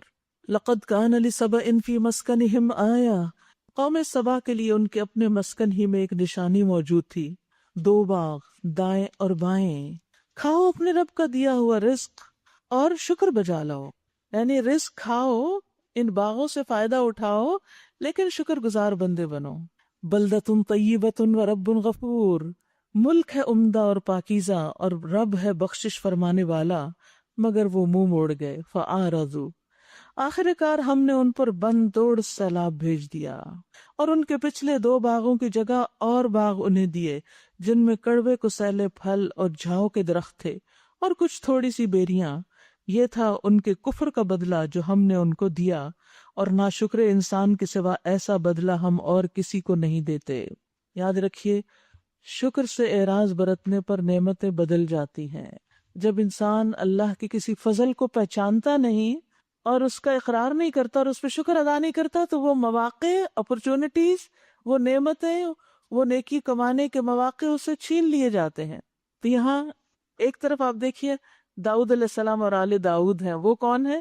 شکر گزار، اور دوسری طرف قوم سبا ہے جو ہے ناشکری۔ تو یاد رکھیے بدلہ عمل ہی کے جنس سے ہوتا ہے۔ جب انسان نعمت پر شکر ادا کرتا ہے تو بدلہ کیا ملتا ہے؟ نعمت زیادہ ہو جاتی، اور جب ناشکری کرتا ہے تو نعمت چھن جاتی ہے۔ نعمتوں کے زوال کی ایک اہم وجہ ہے، ہم سب کو کان کھول کے سن لینی چاہیے اور سمجھ جانی چاہیے، وہ وجہ ہمیں معلوم ہونی چاہیے۔ ابن عمر نبی صلی اللہ علیہ وسلم سے روایت کرتے ہیں کہ بے شک اللہ اپنے بندوں کو فائدہ پہنچانے کے لیے کچھ لوگوں کو بطور خاص نعمتیں عطا کرتا ہے، کچھ لوگوں کو چن لیتا ہے اور ان کے ذریعے دوسروں کو فائدہ پہنچاتا ہے۔ یعنی مثلاً ان کو مال دے دیتا ہے اور وہ دوسروں میں بانٹتے ہیں، ان کو علم دے دیتا ہے، وہ دوسروں میں بانٹتے ہیں، ان کو کوئی خاص ٹیلنٹ، صلاحیت، کوئی اسکل دے دیتا ہے جس سے وہ دوسروں کی خدمت کرتے ہیں، دوسروں کے کام آتے ہیں، دوسروں کے لیے زندگی آسان کرتے ہیں۔ اسی طرح باقی نعمتیں بھی بے شمار جو اللہ نے ہمیں دی، دوسروں کے مقابلے میں ایک شخص کو زیادہ دے دی جاتی ہیں تاکہ وہ دوسروں میں تقسیم کرے۔ ایک تقسیم کار ہے نا، اللہ کے کام کا ایک طریقہ ہے۔ وہ چاہتا تو ہر ایک کو برابر کا دے دیتا، اس کے لیے کچھ مشکل نہیں تھی، لیکن اس نے ہم میں سے ہر ایک کو دوسرے کے لیے ایک امتحان بھی بنایا، کسی کو دے کے کسی کو نہ دے کے۔ اب کیا ہوتا ہے، حدیث میں آتا ہے اگر وہ ان کو خرچ کرتے رہیں تو وہ انعامات برقرار رہتے ہیں، وہ ان کے پاس ہی رہتے ہیں، اور اگر وہ رک جائیں تو وہ ان سے لے کر دوسروں کو دے دیے جاتے ہیں، یعنی اللہ تعالیٰ وہ ان سے سلب کر کے کسی اور کو عطا کر دیتا ہے۔ تو اس لیے کوئی بھی نعمت جو اللہ دے، اللہ نے آپ کو ہاتھ پاؤں کی نعمت دی، کوئی اسکل دی، کوئی قوت دی ہے، اسے صرف اپنے لیے استعمال نہ کریں، صرف اپنے ذاتی کاموں کے لیے، نو، اس سے اللہ کے بندوں کی بھلائی کے لیے استعمال کریں۔ حدیث میں آتا ہے لوگوں میں سب سے اچھا وہ ہے جو لوگوں کو فائدہ پہنچاتا ہے۔ ہم میں سے ہر شخص سوچے میں دوسروں کو کیا فائدہ دے سکتی ہوں، کیا میرے پاس کوئی خاص علم ہے، کوئی ڈگری ہے، کوئی اسکل ہے، کوئی مہارت ہے، قابلیت ہے، طاقت ہے، کیا ہے میرے پاس جس سے میں زیادہ نیکی کما سکتی ہوں۔ اور شکر میں یہ شامل ہے کہ زبان سے دل سے شکر کرنے کے بعد اس نعمت کو شیئر کیا جائے، دوسروں کو دیا جائے، اسی سے تعلقات اچھے ہوتے ہیں. کیونکہ آپ دیکھیے کہ اگر ایک شخص کے پاس زیادہ ہے نا اور وہ دوسروں کو نہیں دیتا تو پھر دوسرے دل میں اس کے حاسد یا دشمن ہو جاتے ہیں، یا اس سے نفرت کرتے ہیں، یا غم کھاتے رہتے ہیں، کڑتے رہتے ہیں، اس کے پاس تو یہ اور میرے پاس نہیں، اس کے پاس یہ میرے پاس، ہمیں کیوں نہیں دیتا، ہم ایسے کیوں نہیں شیئر کرتا. ایک حد تک کوئی بات آپ کو پتا ہوتی ہے نا اور آپ نہیں دوسرے کو، وہ بھی ناراض ہونے لگتا ہے، ہمیں کیوں نہیں بتاتے جو بات تمہیں پتا چلی. تو یہ انسانی نیچر ہے کہ وہ چاہتا ہے کہ شیئرنگ ہوتی رہے. تو کچھ نہ کچھ شیئر کرتے رہا کریں، خواہ اچھی بات ہی کیوں نہ ہو، کچھ کھانے میں سے کیوں نہ ہو، کوئی علم کی بات ہی کیوں نہ ہو، کوئی کچھ بھی. تو اس سے کیا ہوگا، آپ کی نعمتیں بڑھیں گی. اب مثلاً آپ دیکھیے، آپ کو بس جسمانی قوت ہے، آپ اسے خرچ کرتے ہیں، کام کرتے ہیں، تو کیا ہوگا، آپ کے مسل اسٹرانگ ہوں گے، قوت اور بڑھے گی، صحت اچھی ہوگی. اور اگر نہیں کریں گے تو کیا ہوگا، زنگ لگ جائے گا. صرف مشینوں کو زنگ نہیں لگتا، جسم کو بھی لگتا ہے، بیکار ہو جائیں گے. اسی لیے آپ دیکھیں گے جو پہلے بزرگ ہوتے تھے نا، وہ اپنے کام خود کرتے رہتے تھے کہ ہمیں چلتے پھرتے رہنے دو، یہی ہم پر احسان ہے. کیونکہ جتنا آپ ان چیزوں کو استعمال کرتے ہیں اتنی ان میں وہ زیادہ استعمال کے قابل ہو جاتی ہیں، دیر تک رہتی ہیں. تو نعمتوں کو برقرار رکھنے کا یہ طریقہ ہے. ہم میں سے ہر شخص سوچے وہ اپنی نعمتوں کو کیسے قائم رکھ سکتا ہے. اور ناشکر انسان کے سوا ایسا بدلہ ہم اور کسی کو نہیں دیتے. اور ہم نے ان کے اور ان بستیوں کے درمیان جن کو ہم نے برکت عطا کی تھی نمایاں بستیاں بسا دی تھی، اور ان میں سفر کی مسافتیں ایک اندازے پر رکھی تھیں. چلو پھرو ان راستوں میں رات دن پورے امن کے ساتھ. بڑا خوشحال ملک تھا، جگہ جگہ کھانے کے انتظامات، جگہ جگہ ان کے لیے نعمتیں. مگر انہوں نے کہا اے ہمارے رب، ہمارے سفر کی مسافتیں لمبی کر دے. یعنی ضروری نہیں زبان سے کہا ہو، زبان عمل سے کہا. انہوں نے اپنے اوپر آپ ظلم کیا، آخر کار ہم نے انہیں افسانہ بنا کر رکھ دیا اور انہیں بالکل تتر بتر کر ڈالا. یقیناً اس میں نشانیاں ہیں ہر اس شخص کے لیے جو بڑا صابر و شاکر ہو. یاد رکھیے، صبر اور شکر دو کوالٹیز ایسی ہیں جس کے ساتھ انسان اللہ کی نعمتوں کو پہچان سکتا ہے. تکلیف کو بھی نعمت کون سمجھتا ہے، مشقت کو بھی نعمت کون سمجھتا ہے، جو صبر کرنا جانتا ہے. اور شکر کرنے والا تو ویسے نعمت کو اکنالج کر رہا ہوتا ہے، وہ بھی اس کو پہچانتا ہے اور اس سے سبق لیتا ہے. ان کے معاملے میں ابلیس نے اپنا گمان صحیح پایا، انہوں نے اسی کی پیروی کی، کیونکہ ابلیس نے قسم کھائی تھی نا کہ وَلَا تَجِدُ أَكْثَرَهُمْ شَاكِرِينَ، کہ ان کی اکثریت کو آپ شکر گزار نہیں پائیں گے. انسانوں میں سب سے پہلی چیز جو ابلیس ڈالتا ہے ناشکری اور ناقدری، بندوں کی ناقدری. آپ دیکھیں، ہمارے والدین ہمارے لیے ایک سپورٹ ہوتے ہیں، ہمارے بہن بھائی ہمارے لیے قوت کا باعث ہوتے ہیں، ہمارے دوست ہمارے لیے ایک اسٹرینتھ ہوتے ہیں. مومنوں کا ایک جگہ اکٹھے ہو کر ایک ٹیم میں کام کرنا برکت کا باعث ہوتا ہے. لیکن شیطان ہمیں ان پیارے قریبی رشتوں سے بدگمان رکھتا ہے. نتیجہ ہم کیا کرتے ہیں، ہم اس کو ناراض کرتے ہیں، اس کو کھو دیتے ہیں، اس کو کاٹ دیتے ہیں، اس کو کرتے کرتے کرتے وہ قوت ہماری منتشر ہو جاتی، بکھر جاتی ہے. اور پھر ہم وہ نہیں کر سکتے جو ان سب کے ساتھ مل کر کر سکتے ہیں. حملہ کہاں سے کرتا ہے، بدگمان کر کے، ان کی ناقدری کروا کے. ناقدری، اور یاد رکھیے بعض اوقات ہم اپنے سرونٹس کی بھی ناقدری کر رہے ہوتے ہیں نا، اور چھوٹی سی بات پہ غصے میں آ کے ان کو آؤٹ کر دیتے ہیں، اور وہ جو اتنی بڑی خیر ان سے مل رہی تھی اس سے محروم ہو جاتے ہیں. تو ہر انسان کی جو آپ کے ساتھ کچھ بھی اس سے آپ کو فیض پہنچ رہا ہے، کسی سے تو 100% پہنچتا ہے، کسی سے 50، کسی سے 20. چلے 20 بھی پہنچ رہا ہے تو صحیح نا، اس کو کاٹ پھینکو گے تو وہ 20 بھی جائے گا، 0 پہ آ جاؤ گے. تو اس لیے انسان کو ابلیس کی اس چال سے آگاہ رہنا چاہیے، چوکنا، کہ وہ شکر گزاری چھین لے گا دلوں سے. اور یہی قوم سبا کے اندر ہوا، اور انہوں نے اس کی پیروی کی سوائے ایک تھوڑے سے گروہ کے جو مومن تھا. یعنی ابلیس نے جو کہا تھا نا ضرور بہکاؤں گا، ضرور گمراہ کروں گا، اس نے دیکھا یہاں قوم سبا پہ یہ وار چل سکتا ہے، اس نے ان کو بہکایا اور وہ آگے شیطان کے بھوکے میں. حسن بصری کہتے ہیں کہ شیطان نے نہ تو ان پہ تلوار لہرائی نہ لاٹھی برسائی، صرف ان سے وعدہ کیا، ان کو آرزویں دلائی اور وہ دھوکے میں پڑ گئے. شیطان کا طریقہ یہی ہے، وہ دل میں بات ڈالتا ہے اور انسان مان لے تو اس کا کام ہو جاتا ہے، اور جب انسان اس کا انکار کر دے تو پھر وہ پیچھے چلا جاتا ہے. ابلیس کو ان پر کوئی اقتدار حاصل نہیں تھا، مگر جو کچھ ہوا وہ اس لیے ہوا کہ ہم یہ دیکھنا چاہتے تھے کہ کون آخرت کا ماننے والا ہے اور کون اس کی طرف سے شک میں پڑا ہوا ہے. تیرا رب ہر چیز پر نگران ہے. اے نبی صلی اللہ علیہ وسلم، ان مشرکین سے کہیے کہ پکار دیکھو اپنے ان معبودوں کو جنہیں تم اللہ کے سوا اپنا معبود سمجھے بیٹھے۔ یہ بھی تو ناشکری اور ناقدری ہے نا، کہ اللہ رب موجود ہے، اس کو چھوڑ کر بتوں کی طرف چل پڑے انسان۔ وہ نہ آسمانوں میں کسی ذرہ برابر چیز کے مالک ہیں، نہ زمین میں، وہ آسمان و زمین کی ملکیت میں شریک بھی نہیں ہیں، ان میں سے کوئی اللہ کا مددگار بھی نہیں، اور اللہ کے حضور کوئی شفاعت بھی کسی کے لیے نافع نہیں ہو سکتی بجز اس شخص کے جس کے لیے اللہ نے سفارش کی اجازت دی ہو۔ یاد رکھیے، فرشتے بھی اجازت کے بغیر سفارش نہیں کر سکتے، یعنی چاہے وہ اللہ کے مقرب فرشتے ہی کیوں نہ ہوں، اور جب انہیں اجازت ملے گی تو بے ہوش ہو جائیں گے، یعنی اتنا ڈر ہوگا ان کے دل کے اندر۔ تو بت کہاں سے سفارش کر سکتے ہیں، اور ان سے امید بھی کیا کی جا سکتی ہے؟ حتیٰ کہ جب لوگوں کے دلوں سے گھبراہٹ دور ہوگی تو وہ سفارش کرنے والوں سے پوچھیں گے کہ تمہارے رب نے کیا جواب دیا؟ وہ کہیں گے ٹھیک جواب ملا ہے، وہ بزرگ و برتر ہے۔ یعنی سفارش کی اجازت ملنے پر بھی ڈر، اور جب وہ سفارش کر چکیں گے پھر بھی ڈریں گے کہ پتہ نہیں وہ قبول بھی ہوتی ہے کہ نہیں۔ یہ ان کا حال ہوگا کہ پتہ نہیں کیا جواب آتا ہے، اور جو بھی آئے گا اس کو وہ کیا کہیں گے؟ بالکل صحیح ہے، اللہ نے یعنی سفارش قبول کی یا نہیں کی، جو کچھ کہا وہ حق ہے اور بزرگ و برتر ہے وہ۔ اے نبی صلی اللہ علیہ وسلم، ان سے پوچھئے کون تمہیں آسمان و زمین سے رزق دیتا ہے؟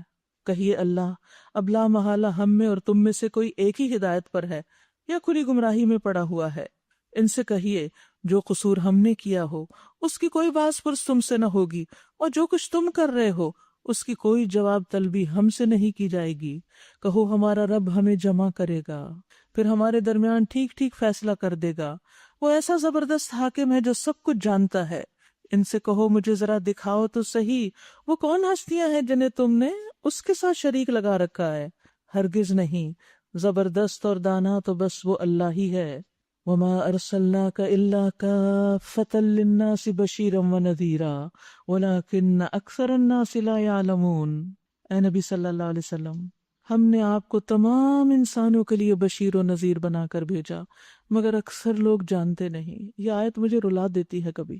اللہ کے رسول کی رسالت قیامت تک کے لیے ہے، لیکن اکثر لوگوں کو پتہ ہی نہیں کہ وہ ہمارے رسول ہیں، وہ ہمارے لیے بھی آئے ہیں۔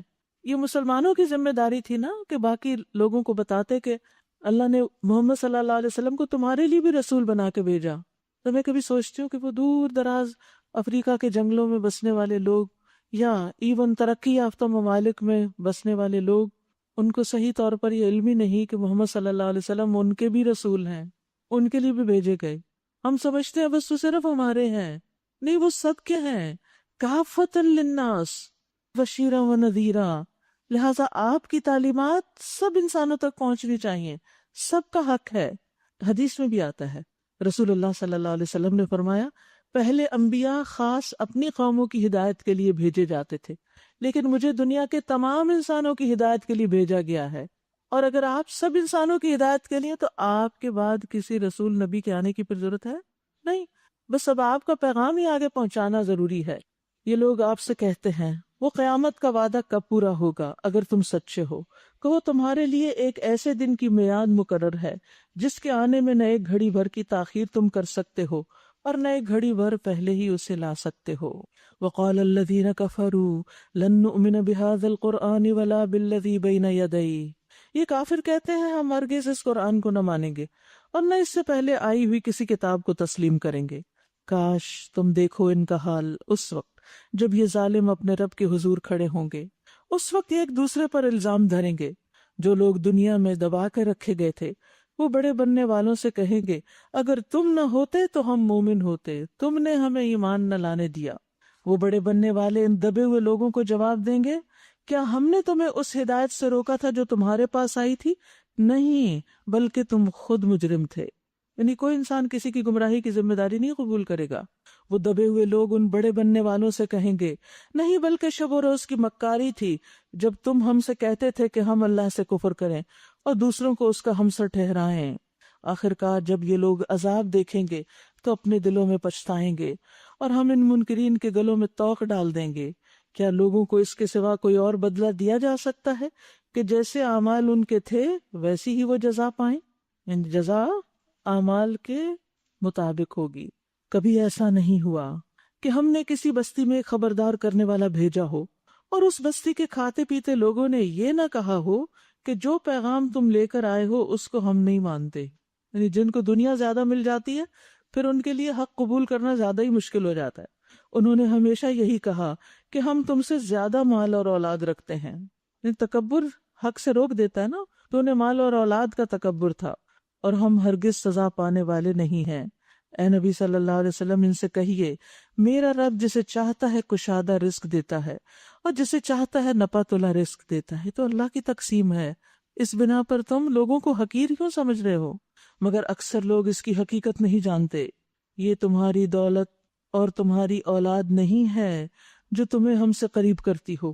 یعنی انسان اپنی دولت اور اولاد کے زیادہ ہونے کی وجہ سے اللہ کا مقرب نہیں بنتا، مگر ہاں جو ایمان لائے اور نیک عمل کرے تو پھر ان کا مال بھی اچھے کاموں میں خرچ ہوگا اور اس سے وہ بڑے درجے پائیں گے، اور ان کی اولاد اچھے کاموں میں لگے گی تو ان کے لیے صدقہ جاریہ بنے گی. یہی لوگ ہیں جن کے لیے ان کے عمل کی دوہری جزا ہے، دگنی. کیوں؟ کیونکہ انہوں نے مال اور اولاد کو اچھے کاموں میں لگایا اور وہ مرنے کے بعد ان کے لیے صدقہ جاریہ بن گئی. تو اپنے عمل کی بھی جزا اور پھر اولاد کے عمل کی اور مال کے خرچ کرنے کی بھی جزا بعد میں ملتی رہے گی، اور وہ بلند و بالا عمارتوں میں امن سے رہیں گے.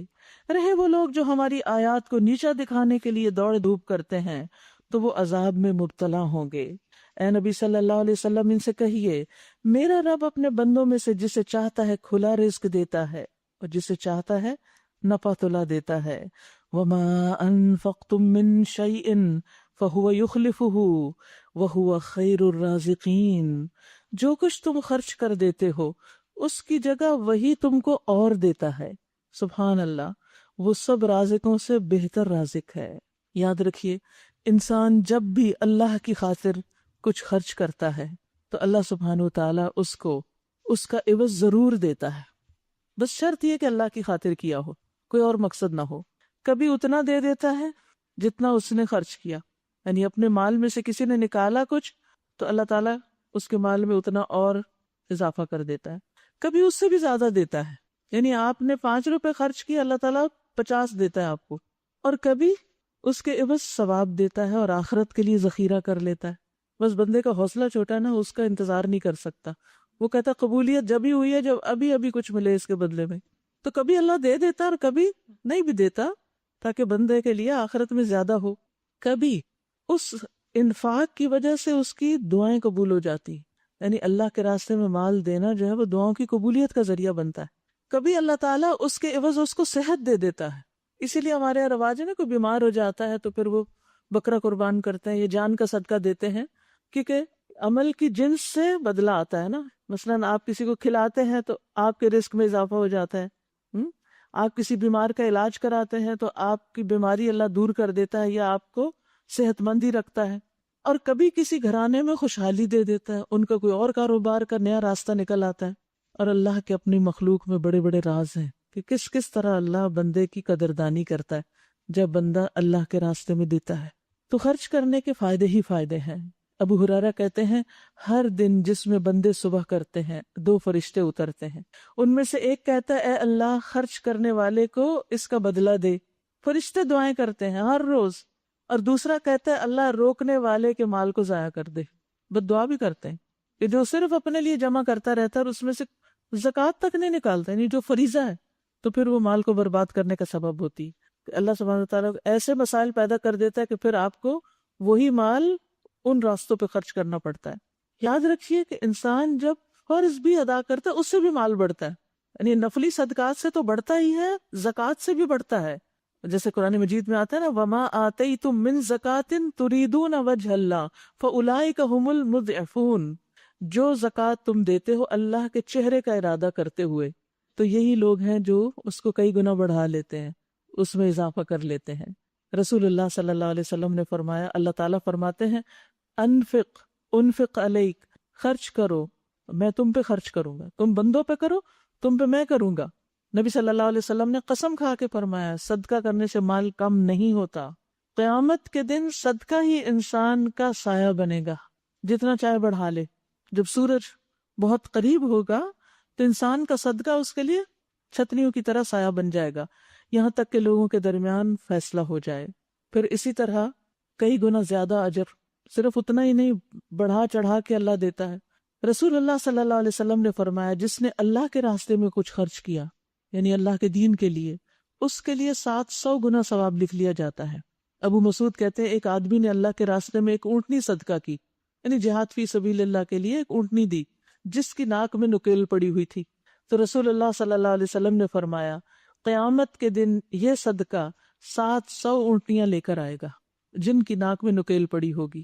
پھر اسی طرح یہ ہے کہ ہمارا وہی مال بچتا ہے جو ہم آخرت کے لیے جمع کر دیتے ہیں، باقی تو دنیا میں پیچھے رہ جاتا ہے یا پھر خرچ ہو جاتا ہے. حضرت عائشہ کہتی ہیں کہ انہوں نے ایک بکری ذبح کی تو نبی صلی اللہ علیہ وسلم نے پوچھا کتنا گوشت باقی ہے؟ کہنے لگی ایک شانے کے سوا کچھ بھی نہیں بچا. آپ نے فرمایا سارا بچ گیا سوائے اس شانے کے، یعنی جو تم نے دیا وہی بچا، اور حقیقت یہ وہ آخرت کے بینک میں محفوظ ہو رہا ہے. تو اس لیے یہ آیت بہت تسلی دلانے والی ہے. وَمَا أَنفَقْتُم مِّن شَيْءٍ، کوئی چیز کوئی بھی، فَهُوَ يُخْلِفُهُ، وہ اس کا بدلہ دیتا ہے، وہ اس کے پیچھے لاتا ہے. وَهُوَ خَيْرُ الرَّازِقِينَ، اور وہ بہترین رازق، سب رازقوں میں سے اچھا رازق ہے. اور جس دن وہ تمام انسانوں کو جمع کرے گا پھر فرشتوں سے پوچھے گا کیا یہ لوگ تمہاری ہی عبادت کیا کرتے تھے؟ تو وہ جواب دیں گے پاک ہے آپ کی ذات، سبحانک، ہمارا تعلق تو آپ سے ہے نہ کہ ان لوگوں سے. دراصل یہ ہماری نہیں بلکہ جنوں کی عبادت کرتے تھے، ان میں سے اکثر انہی پر ایمان لائے ہوئے تھے. اس وقت ہم کہیں گے آج تم میں سے کوئی نہ کسی کو فائدہ پہنچا سکتا ہے نہ نقصان، اور ظالموں سے ہم کہہ دیں گے کہ اب چکھو اس عذاب جہنم کا مزہ جسے تم جھٹلایا کرتے تھے. ان لوگوں کو جب ہماری صاف صاف آیات سنائی جاتی ہیں تو یہ کہتے ہیں کہ یہ شخص تو بس یہ چاہتا ہے کہ تمہیں ان معبودوں سے برگشتہ کر دے جن کی عبادت تمہارے باپ دادا کرتے آئے ہیں، اور کہتے ہیں یہ قرآن محض ایک جھوٹ ہے گھڑا ہوا. ان کافروں کے سامنے جب حق آیا تو انہوں نے کہہ دیا یہ تو صریح جادو ہے، حالانکہ نہ ہم نے ان لوگوں کو پہلے کوئی کتاب دی تھی کہ یہ اسے پڑھتے ہوں، اور نہ تم سے پہلے ان کی طرف کوئی متنبع کرنے والا بھیجا تھا. ان سے پہلے گزرے ہوئے لوگ جھٹلا چکے ہیں. جو کچھ ہم نے انہیں دیا تھا اس کے عشر عشیر کو بھی یہ نہیں پہنچے، 10ویں حصے کو بھی نہیں، مگر جب انہوں نے میرے رسولوں کو جھٹلایا تو دیکھو کہ میری سزا کیسی سخت تھی. اے نبی صلی اللہ علیہ وسلم ان سے کہیے میں تمہیں بس ایک بات کی نصیحت کرتا ہوں، اللہ کے لیے تم اکیلے اکیلے اور دو دو مل کر اپنا دماغ لڑاؤ اور سوچو تمہارے ساتھی میں آخر کون سی ایسی بات ہے جو جنون کی ہو. وہ تو ایک سخت عذاب کی آمد سے پہلے تمہیں متنبع کرنے والا ہے. ان سے کہو اگر میں نے تم سے کوئی اجر مانگا تو وہ تمہیں کو مبارک رہے، یعنی میں تم سے کوئی بدلہ نہیں چاہتا، میرا اجر تو اللہ کے ذمہ ہے اور وہ ہر چیز پر گواہ ہے. ان سے کہو میرا رب مجھ پر حق القا کرتا ہے اور وہ تمام پوشیدہ حقیقتوں کا جاننے والا ہے. قل جاء الحق، کہہ دیجئے حق آ گیا اور اب باطل کے کیے کچھ نہیں ہو سکتا، یعنی باطل حق کو نہیں روک سکتا. کہیے اگر میں گمراہ ہو گیا ہوں تو میری گمراہی کا وبال مجھ پہ، اور اگر میں ہدایت پر ہوں تو اس وحی کی بنا پر ہوں جو میرا رب میرے اوپر نازل کرتا ہے. وہ سب کچھ سنتا ہے اور قریب ہے. انہ سمیع قریب، عرش پر ہوتے ہوئے ہمارے قریب. کاش تم دیکھو انہیں اس وقت جب یہ لوگ گھبرائے پھر رہے ہوں گے اور کہیں بچ کر نہ جا سکیں گے بلکہ قریب ہی سے پکڑ لیے جائیں گے. اس وقت یہ کہیں گے کہ ہم اس پر ایمان لے آئے، حالانکہ اب دور نکلی ہوئی چیز کہاں سے ہاتھ آ سکتی ہے. اس سے پہلے یہ کفر کر چکے تھے اور بلا تحقیق دور دور کی کوڑیاں لایا کرتے تھے. اس وقت جس چیز کی یہ تمنا کر رہے ہوں گے اس سے محروم کر دیے جائیں گے جس طرح ان سے پہلے لوگ محروم ہو چکے ہوں گے. انہم کانوا فی شک مریب، یہ بڑے گمراہ کن شک میں پڑے ہوئے تھے. سورۃ فاطر. شروع کرتی ہوں اللہ کے نام سے جو بے انتہا مہربان نہایت رحم فرمانے والا ہے. الحمدللہ فاطر السماوات والارض، تعریف اللہ ہی کے لیے ہے جو آسمانوں اور زمین کا بنانے والا ہے اور فرشتوں کو پیغام رساں مقرر کرنے والا. ایسے فرشتے جن کے 2 اور 3 اور 4 بازو ہیں، وہ اپنی مخلوق کی ساخت میں جیسا چاہتا ہے اضافہ کرتا ہے. اور جبریل علیہ السلام کے کتنے تھے پر؟ 600. یقیناً اللہ ہر چیز پہ قادر ہے. اللہ جس رحمت کا دروازہ بھی لوگوں کے لیے کھول دے اسے کوئی روکنے والا نہیں، سبحان اللہ۔ اور جسے وہ بند کر دے اسے پھر اللہ کے بعد کوئی دوسرا کھولنے والا بھی نہیں۔ وہ زبردست اور حکیم ہے۔ اگر یہ آیت اس پر ہم ایمان رکھتے ہو تو اپنی ساری توقعات اللہ سے وابستہ کرے کہ اللہ رحمت کا دروازہ تو ہی کھولے گا، اور اگر تو نے کوئی رزق کا دروازہ بند کر دیا ہے یا کسی رشتے کا یا کسی اور چیز کا، تو کوئی جادوگر اس کو نہیں کھول سکتا، یا کسی کے پاس جا کر آپ اسے کھلوا لیں کہ بندش ہے اور فلاں توڑ کر دے گا، کوئی نہیں توڑ سکتا۔ اللہ کو پکارے، اللہ کی طرف رجوع کرے، وہی سب دروازے کھولتا ہے، وہ زبردست اور حکیم ہے۔ یا ایھا الناس اذکروا نعمت اللہ علیکم هل من خالق غیر اللہ یرزقکم من السماء والارض لا الہ الا ہو فانا تؤفکون۔ لوگوں، تم پر جو اللہ کے احسانات ہیں انہیں یاد رکھو، میری ساری نعمتوں کے بارے میں سوچو۔ کیا اللہ کے سوا کوئی اور خالق بھی ہے جو تمہیں آسمان اور زمین سے رزق دیتا ہو؟ کوئی معبود نہیں اس کے سوا، آخر تم کہاں سے دھوکہ کھا رہے ہو؟ اب اگر اے نبی صلی اللہ علیہ وسلم یہ لوگ آپ کو جھٹلاتے ہیں تو یہ کوئی نئی بات نہیں، آپ سے پہلے بھی بہت سے رسول جھٹلائے جا چکے ہیں، اور سارے معاملات آخر کار اللہ ہی کی طرف رجوع ہونے والے ہیں۔ یا ایھا الناس، پوری انسانیت کو خطاب ہے، اے لوگو، ان وعد اللہ حق، بے شک اللہ کا وعدہ سچا ہے، فلا تغرنکم الحیات الدنیا، لہذا تمہیں دنیا کی زندگی ہرگز دھوکے میں نہ ڈالے، ولا یغرنکم باللہ الغرور، اور نہ وہ بڑا دھوکے باز تمہیں اللہ کے بارے میں دھوکہ دینے پائے۔ کون ہے وہ بڑا دھوکے باز؟ شیطان، یعنی اللہ کی اطاعت سے شیطان روکتا ہے، وہ انسانوں کو کہتا ہے کہ تم اس کی اطاعت نہ کرو، اور آتا ہے دوست کی شکل میں، خیر خواہ کی شکل میں، بظاہر وہ خوشنما بناتا ہے برے کاموں کو، حالانکہ وہ دشمن ہے۔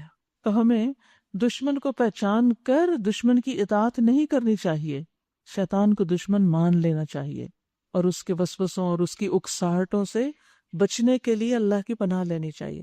جو کام وہ کرواتا ہے نا، مثلا غصے میں کون ڈالتا ہے؟ شیطان ڈالتا ہے، یا پھر انسان کے اپنے نفس کے اندر سے آتا ہے وہ بال، تو ایسے میں انسان کو اعوذ باللہ پڑھ لینی چاہیے، اللہ کی پناہ لے لینی چاہیے۔ در حقیقت شیطان تمہارا دشمن ہے، اس لیے تم بھی اسے اپنا دشمن سمجھو۔ وہ تو اپنے پیروکاروں کو اپنی راہ پہ اس لیے بلا رہا ہے کہ وہ دوزخیوں میں شامل ہو جائیں، یعنی اس کے ساتھ ہی ان کا بھی انجام ہو۔ جو لوگ کفر کریں گے ان کے لیے سخت عذاب ہے، اور جو ایمان لائیں گے اور نیک عمل کریں گے ان کے لیے مغفرت اور بڑا اجر ہے۔ بھلا کچھ ٹھکانہ ہے اس شخص کی گمراہی کا جس کے لیے اس کا برا عمل خوشنما بنا دیا گیا ہو اور وہ اسے اچھا سمجھ رہا ہو، یعنی برائی کو اچھا سمجھے اپنے حق میں۔ اب سوچئے اس بارے میں بھی کہ کون کون سے غلط کام ہیں جن میں بہت اٹریکشن ہے اور وہ ہمیں اچھے لگتے ہیں، کوئی کرے یا ہم خود کریں۔ یہ دراصل شیطان ہی ہے جو ان بری چیزوں کو اچھا بنا کے دکھاتا ہے، یہی اس کی دشمنی ہے۔ حقیقت یہ ہے کہ اللہ جسے چاہتا ہے گمراہی میں ڈال دیتا ہے اور جسے چاہتا ہے راہ راست دکھاتا ہے۔ بس اے نبی صلی اللہ علیہ وسلم، خواہ آپ کی جان ان لوگوں کی خاطر غم اور افسوس میں نہ گھلے، غم نہ کیجیے، بے شک اللہ جانتا ہے جو کچھ یہ کر رہے ہیں۔ وہ اللہ ہی تو ہے جو ہواؤں کو بھیجتا ہے، پھر وہ بادل اٹھاتی ہیں، پھر ہم اسے ایک اجاڑ علاقے کی طرف لے جاتے ہیں اور اسی زمین کو جلا اٹھاتے ہیں جو مری پڑی تھی۔ مرے ہوئے انسانوں کا جی اٹھنا بھی اسی طرح ہوگا۔ دیکھیے اللہ سبحانہ وتعالیٰ جب ہواؤں کا ذکر کرتے ہیں، بارش کا ذکر کرتے ہیں، زمین کی نباتات کا ذکر کرتے ہیں، اس کے بعد قیامت کا ذکر بھی کرتے ہیں، مرنے کے بعد جی اٹھنے کا بھی، اور ہم بس یہاں تک ہی رہ جاتے ہیں، اس سے آگے نہیں جاتے، یہ سبق نہیں سیکھتے اس سے کہ یہ سب کچھ جو ہرا بھرا ہو گیا اس نے جیسے ختم ہو جانا ہے، اسی طرح دنیا نے ملیا میٹ ہو جانا ہے، اور پھر یہ ختم ہونے کے بعد جیسے دوبارہ اگ جاتا ہے ایسے ہی ہم بھی دوبارہ اٹھ جائیں گے۔ یہ سبق سیکھنا ضروری ہے، بچوں کو بھی یہ سکھانا ضروری ہے۔ من کان یرید العزت فللہ العزت جمیعا، اللہ اکبر۔ جو کوئی عزت چاہتا ہے، کتنے ہم سینسیٹیو ہوتے ہیں، اس نے تو میری بے عزتی کر دی ہے، اور بے عزتی کا احساس سالوں دل سے نہیں جاتا، اکیلے بھی بیٹھ کے بے عزتی یاد کرتے ہیں تو رونے لگتے ہیں، اتنی عزت پیاری ہے ہمیں، اور پھر لوگوں سے عزت چاہتے ہیں، اور اگر کوئی ہمیں عزت نہ دے تو ہم اس سے دور ہو جاتے ہیں۔ بندوں کے پاس نہیں ہے عزت، عزت اللہ کے پاس۔ ایسے کام کرو کہ اللہ تمہاری عزت لوگوں کے دلوں میں ڈال دے۔ جو کوئی عزت چاہتا ہو اسے معلوم ہونا چاہیے کہ عزت ساری کی ساری اللہ کی ہے، اس کے ہاں کوئی چیز اوپر چڑھتی ہے تو وہ صرف پاکیزہ قول ہے اور عمل صالح اس کو اوپر چڑھاتا ہے۔ رہے وہ لوگ جو بےہودہ چال بازیاں کرتے ہیں، ان کے لیے سخت عذاب ہے اور ان کا مکر خود ہی غارت ہونے والا ہے۔ یاد رکھیے مومن کی عزت اللہ کے دین میں ہے، تقوی میں ہے۔ ان اکرمکم عند اللہ اتقاکم، اور عزت دینا اللہ کے ہاتھ میں ہے۔ اللہ اکبر۔ ابن شہاب کہتے ہیں کہ عمر بن خطاب بیت المقدس کی فتح کے موقع پر شام کی طرف روانہ ہوئے۔ یہ مسجد اقصی اور یہ بیت المقدس مسلمانوں کے ہاتھ آیا۔ وہ کہتے ہیں اور ہمارے ساتھ ابو عبیدہ بن جراح بھی تھے۔ وہ کیا دیکھتے ہیں کہ عمر رضی اللہ عنہ اونٹ پر سوار تھے، لیکن جب اس مقام پہ پہنچے تو اتر آئے، یعنی ایک خاص جگہ نیچے آ گئے اور اپنے موزے پاؤں سے اتار کر اپنے کندھے پہ رکھ دیے اور اونٹ کی لگام پکڑ کر دریائی گزرگاہ میں گھس پڑے، یعنی وہ کیچڑ وغیرہ میں۔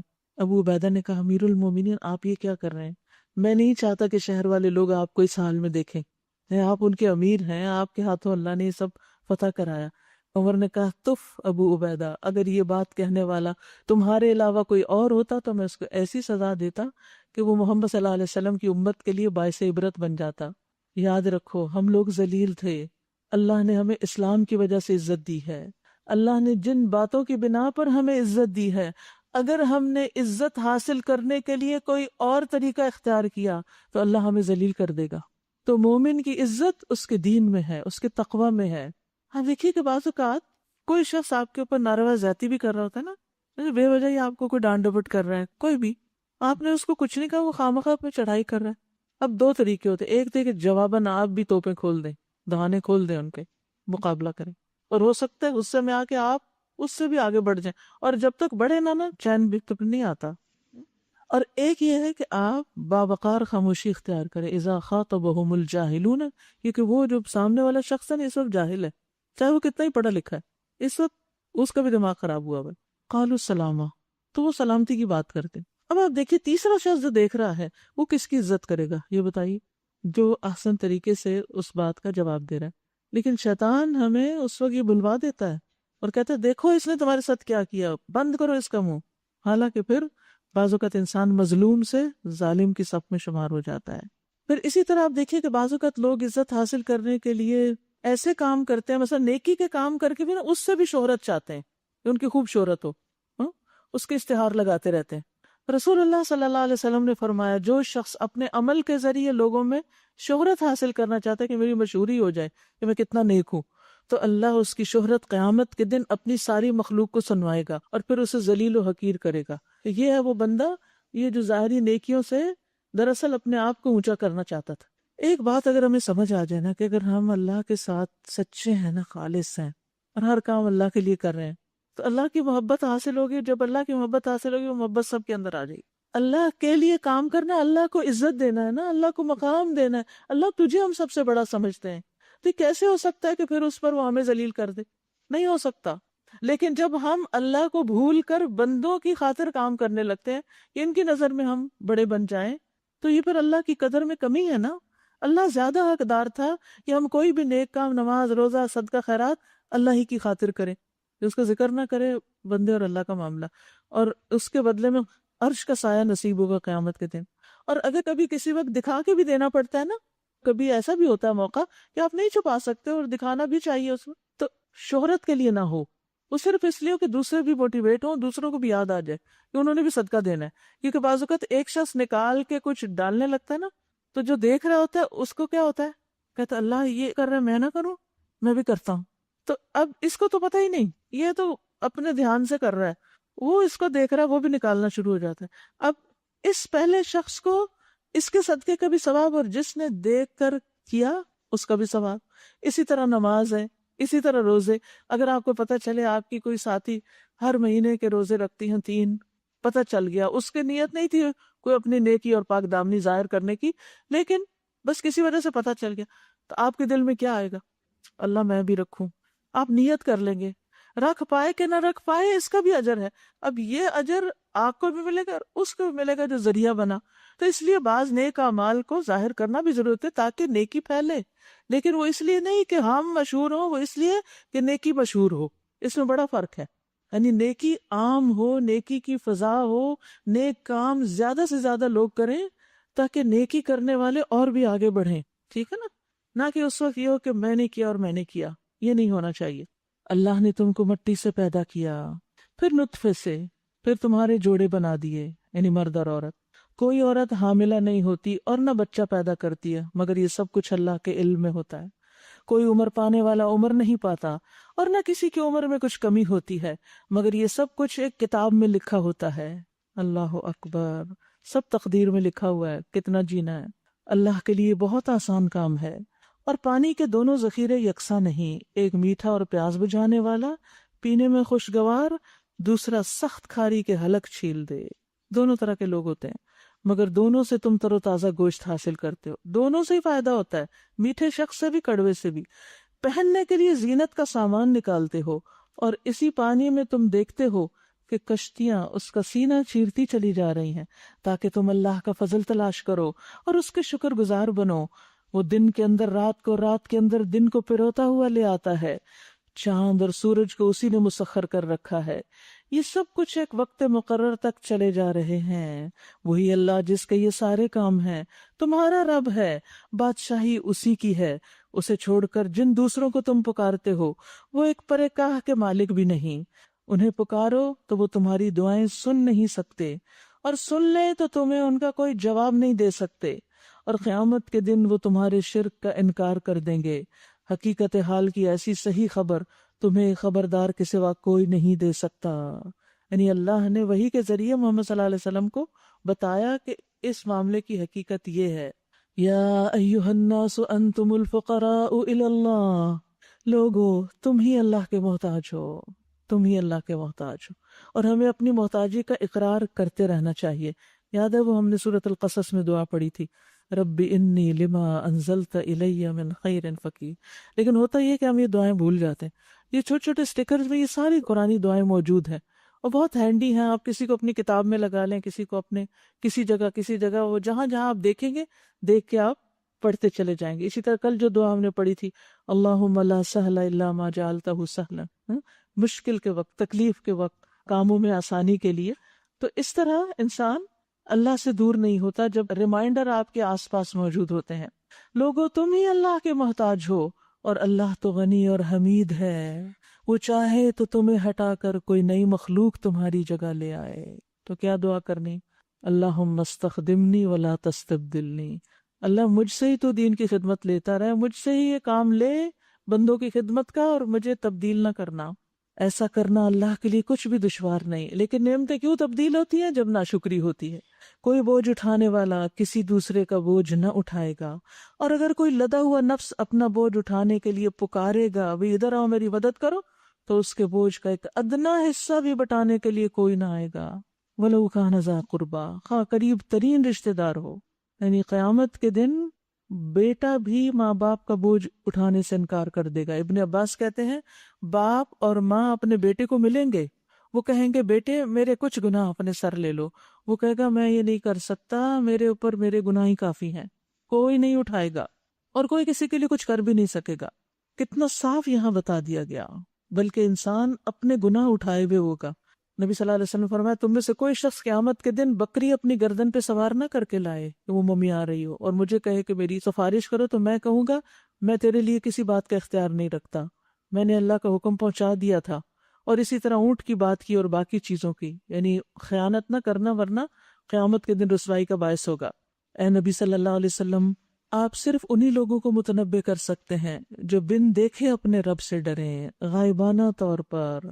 یعنی اصل ڈرنا تو غائبانہ طور پر ہی ہے. جب اللہ سامنے آ جائے گا تو پھر تو سبھی ڈریں گے، سوائے اس کے کہ جو اللہ کو راضی کر کے جائیں. اور نماز قائم کرتے ہیں. جو شخص بھی پاکیزگی اختیار کرتا ہے اپنی ہی بھلائی کے لیے کرتا ہے، ہر طرح کے حرام چھوڑ کر. اور پلٹنا سب کو اللہ ہی کی طرف ہے. اندھا اور آنکھوں والا برابر نہیں، نہ اندھیرے اور روشنی یکساں ہے، نہ ٹھنڈی چھاؤں اور دھوپ کی تپش ایک جیسی ہے، اور نہ زندہ اور مردہ برابر ہیں. اللہ جسے چاہتا ہے سنواتا ہے. مگر اے نبی صلی اللہ علیہ وسلم، آپ ان لوگوں کو نہیں سنا سکتے جو قبروں میں دفن ہیں. آپ تو بس ایک خبردار کرنے والے ہیں. ہم نے آپ کو حق کے ساتھ بھیجا، بشارت دینے والا اور ڈرانے والا بنا کر. اور کوئی امت ایسی نہیں گزری جس میں کوئی ڈرانے والا نہ آیا ہو. اب اگر یہ لوگ آپ کو جھٹلاتے ہیں تو ان سے پہلے گزرے ہوئے لوگ بھی جھٹلا چکے ہیں۔ ان کے پاس ان کے رسول کھلے دلائل اور صحیفے اور روشن ہدایات دینے والی کتاب لے کر آئے تھے، پھر جن لوگوں نے نہ مانا ان کو میں نے پکڑ لیا، اور دیکھو میری سزا کیسی سخت تھی۔ کیا تم دیکھتے نہیں ہو کہ اللہ آسمان سے پانی برساتا ہے، پھر اس کے ذریعے ہم طرح طرح کے پھل نکال لاتے ہیں جن کے رنگ مختلف ہوتے ہیں، ایک بارش ایک مٹی، رنگوں میں فرق، ذائقوں میں فرق۔ پہاڑوں میں بھی سفید، سرخ اور گہری سیاہ دھاریاں پائی جاتی ہیں جن کے رنگ مختلف ہوتے ہیں، اور اسی طرح انسانوں اور جانوروں اور مویشیوں کے رنگ بھی مختلف ہوتے ہیں۔ انما یخشی اللہ من عبادہ العلماء، حقیقت یہ ہے کہ اللہ کے بندوں میں سے صرف علم رکھنے والے ہی اس سے ڈرتے ہیں۔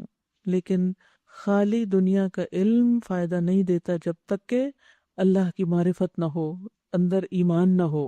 اور یاد رکھیے، اصل علم وہی ہے جو انسان کے اندر خشیت پیدا کر دے، انسان کے اندر عاجزی پیدا کر دے۔ وہ علم جس کو حاصل کر کے انسان میں اکڑ آ جائے، نہ اللہ سے ڈرے نہ بندوں سے، تو وہ علم انسان کے لیے وبال جان ہے۔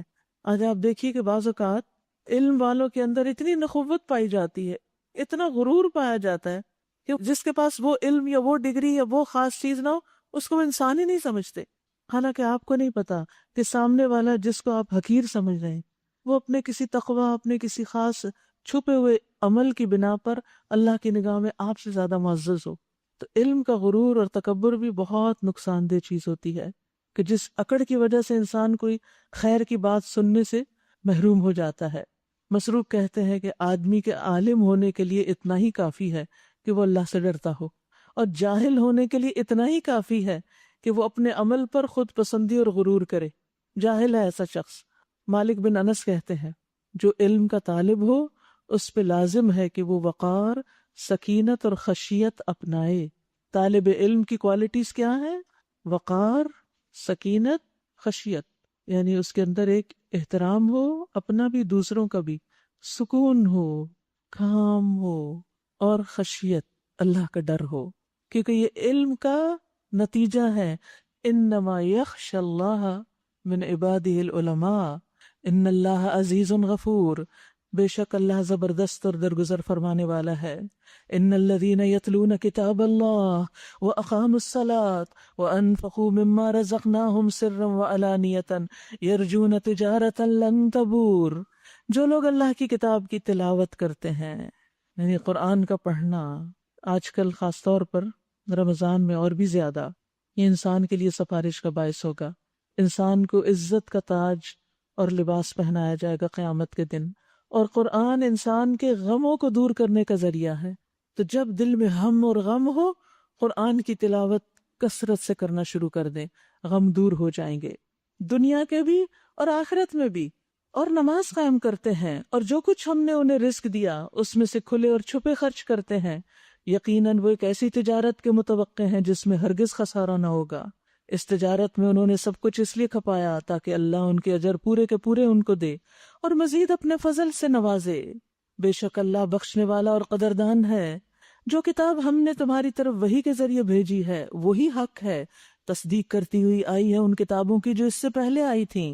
بے شک اللہ اپنے بندوں کے حال سے باخبر ہے اور ہر چیز پر نگاہ رکھنے والا ہے۔ پھر ہم نے اس کتاب کا وارث بنا دیا ان لوگوں کو جنہیں ہم نے اپنے بندوں میں سے چن لیا، یعنی اس کتاب کے پڑھنے پڑھانے والے اللہ کے چنے ہوئے بندے، اور خاص طور پر امت محمد ہے جس کو اللہ نے یہ کتاب دی۔ اب کوئی تو ان میں سے اپنے نفس پر ظلم کرنے والا ہے کہ اس نعمت کی قدر ہی نہیں کرتا، اس سے کوئی تعلق ہی نہیں، اور کوئی بیچ کی راہ ہے، کبھی پڑھ لیا کبھی نہیں، بس رمضان میں سن لیا اور اس کے بعد غائب، اور کوئی اللہ کے اذن سے نیکیوں میں سبقت کرنے والا ہے، اس کا قرآن کا سفر شروع ہوتا ہے تو پھر مرتے دم تک ختم ہی نہیں ہوتا، اس کا علم بھی اور اس پر عمل بھی اور اس کی خدمت بھی۔ یہی بہت بڑا فضل ہے، یہ بہت بڑا فضل ہے کہ اللہ کسی کو اس کام کے لیے چن لے، اس کی توفیق عطا کر دے۔ ہمیشہ رہنے والی جنتیں ہیں جن میں یہ لوگ داخل ہوں گے، وہاں انہیں سونے کے کنگنوں اور موتیوں سے آراستہ کیا جائے گا، وہاں ان کا لباس ریشم کا ہوگا، اور وہ کہیں گے شکر ہے اس اللہ کا جس نے ہم سے غم دور کر دیا، یعنی جہنم میں گرنے کا غم، موت کا غم، کیونکہ دنیا میں ہمارے یہی تو غم ہے، اللہ پتہ نہیں موت کیسے آئے گی، اللہ قبر کیسی ہوگی، اللہ آخرت میں کیا ہوگا، اللہ کہیں ہمارے گناہ زیادہ نہ ہو جائے، اللہ کہیں نیکیاں ضائع نہ ہو جائیں۔ مومن کے یہ غم ہوتے ہیں، اور جب مومن جنت میں پہنچ جائے گا تو اس کے یہ غم اس کا ساتھ چھوڑیں گے اور اس پر وہ شکر ادا کرے گا۔ یقیناً ہمارا رب معاف کرنے والا اور قدر فرمانے والا ہے، جس نے ہمیں اپنے فضل سے ابدی قیام کی جگہ ٹھہرا دیا۔ اب یہاں نہ ہمیں کوئی مشقت پیش آتی ہے اور نہ تھکان لاحق ہوتی، کوئی بوریت نہیں، کوئی تکلیف نہیں، بس عیش و عشرت ہی ہے صرف جنت میں۔ اور جن لوگوں نے کفر کیا ان کے لیے جہنم کی آگ ہے، نہ ان کا قصہ پاک کر دیا جائے گا کہ مر جائیں، اور نہ ان کے لیے جہنم کے عذاب میں کوئی کمی کی جائے گی۔ اس طرح ہم بدلہ دیتے ہیں ہر اس شخص کو جو کفر کرنے والا ہو۔ وہاں وہ چیخ چیخ کے کہیں گے، اے ہمارے رب ہمیں یہاں سے نکال تاکہ ہم نیک عمل کریں، ان اعمال سے مختلف جو پہلے کرتے رہے، یعنی جو کام ہمیں جہنم میں لائے ہیں اب نہیں ہم وہ کریں گے۔ انہیں جواب دیا جائے گا، کیا ہم نے تمہیں اتنی عمر نہ دی تھی جس میں کوئی سبق لینا چاہتا تو سبق لے سکتا تھا، اور تمہارے پاس متنبع کرنے والا بھی آ چکا تھا۔ اب مزہ چکھو، ظالموں کا یہاں کوئی مددگار نہیں۔ حدیث میں آتا ہے اللہ نے اس شخص کا عذر کاٹ دیا جسے 60 سال تک دنیا میں رکھا۔ 60 سال کی عمر ہو جائے اور پھر بھی بندہ سیدھا نہ ہو تو قیامت کے دن کوئی بہانہ نہیں کر سکے گا کہ میرے پاس وقت ہی نہیں تھا۔ مسند احمد میں آتا ہے جس کو اللہ نے 70 سال کی عمر دی اس کا کوئی عذر اللہ کے ہاں نہیں چلے گا، کہ اس کو انف مہلت مل گئی تھی کہ وہ اپنی اصلاح کر لیتا۔ بے شک اللہ آسمان اور زمین کی ہر پوشیدہ چیز سے واقف ہے، وہ تو سینوں کے چھپے ہوئے راز تک جانتا ہے۔ وہی تو ہے جس نے تمہیں زمین میں خلیفہ بنایا۔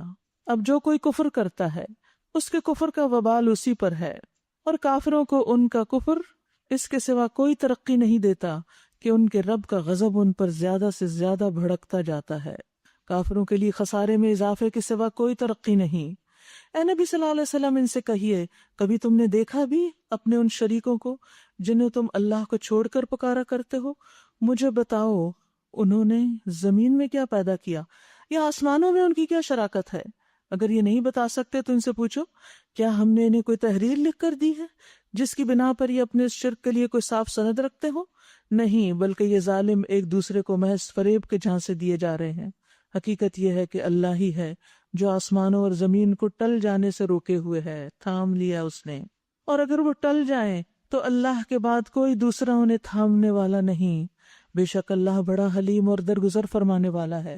یہ لوگ پکی قسمیں کھا کر کہا کرتے تھے کہ اگر کوئی خبردار کرنے والا ان کے ہاں آ گیا یعنی مکہ میں تو یہ دنیا کی ہر دوسری قوم سے بڑھ کر سیدھے راستے پر ہوں گے، مگر جب خبردار کرنے والا ان کے پاس آ گیا تو اس کے آنے نے ان کے اندر حق سے فرار کے سوا کسی چیز میں اضافہ نہیں کیا۔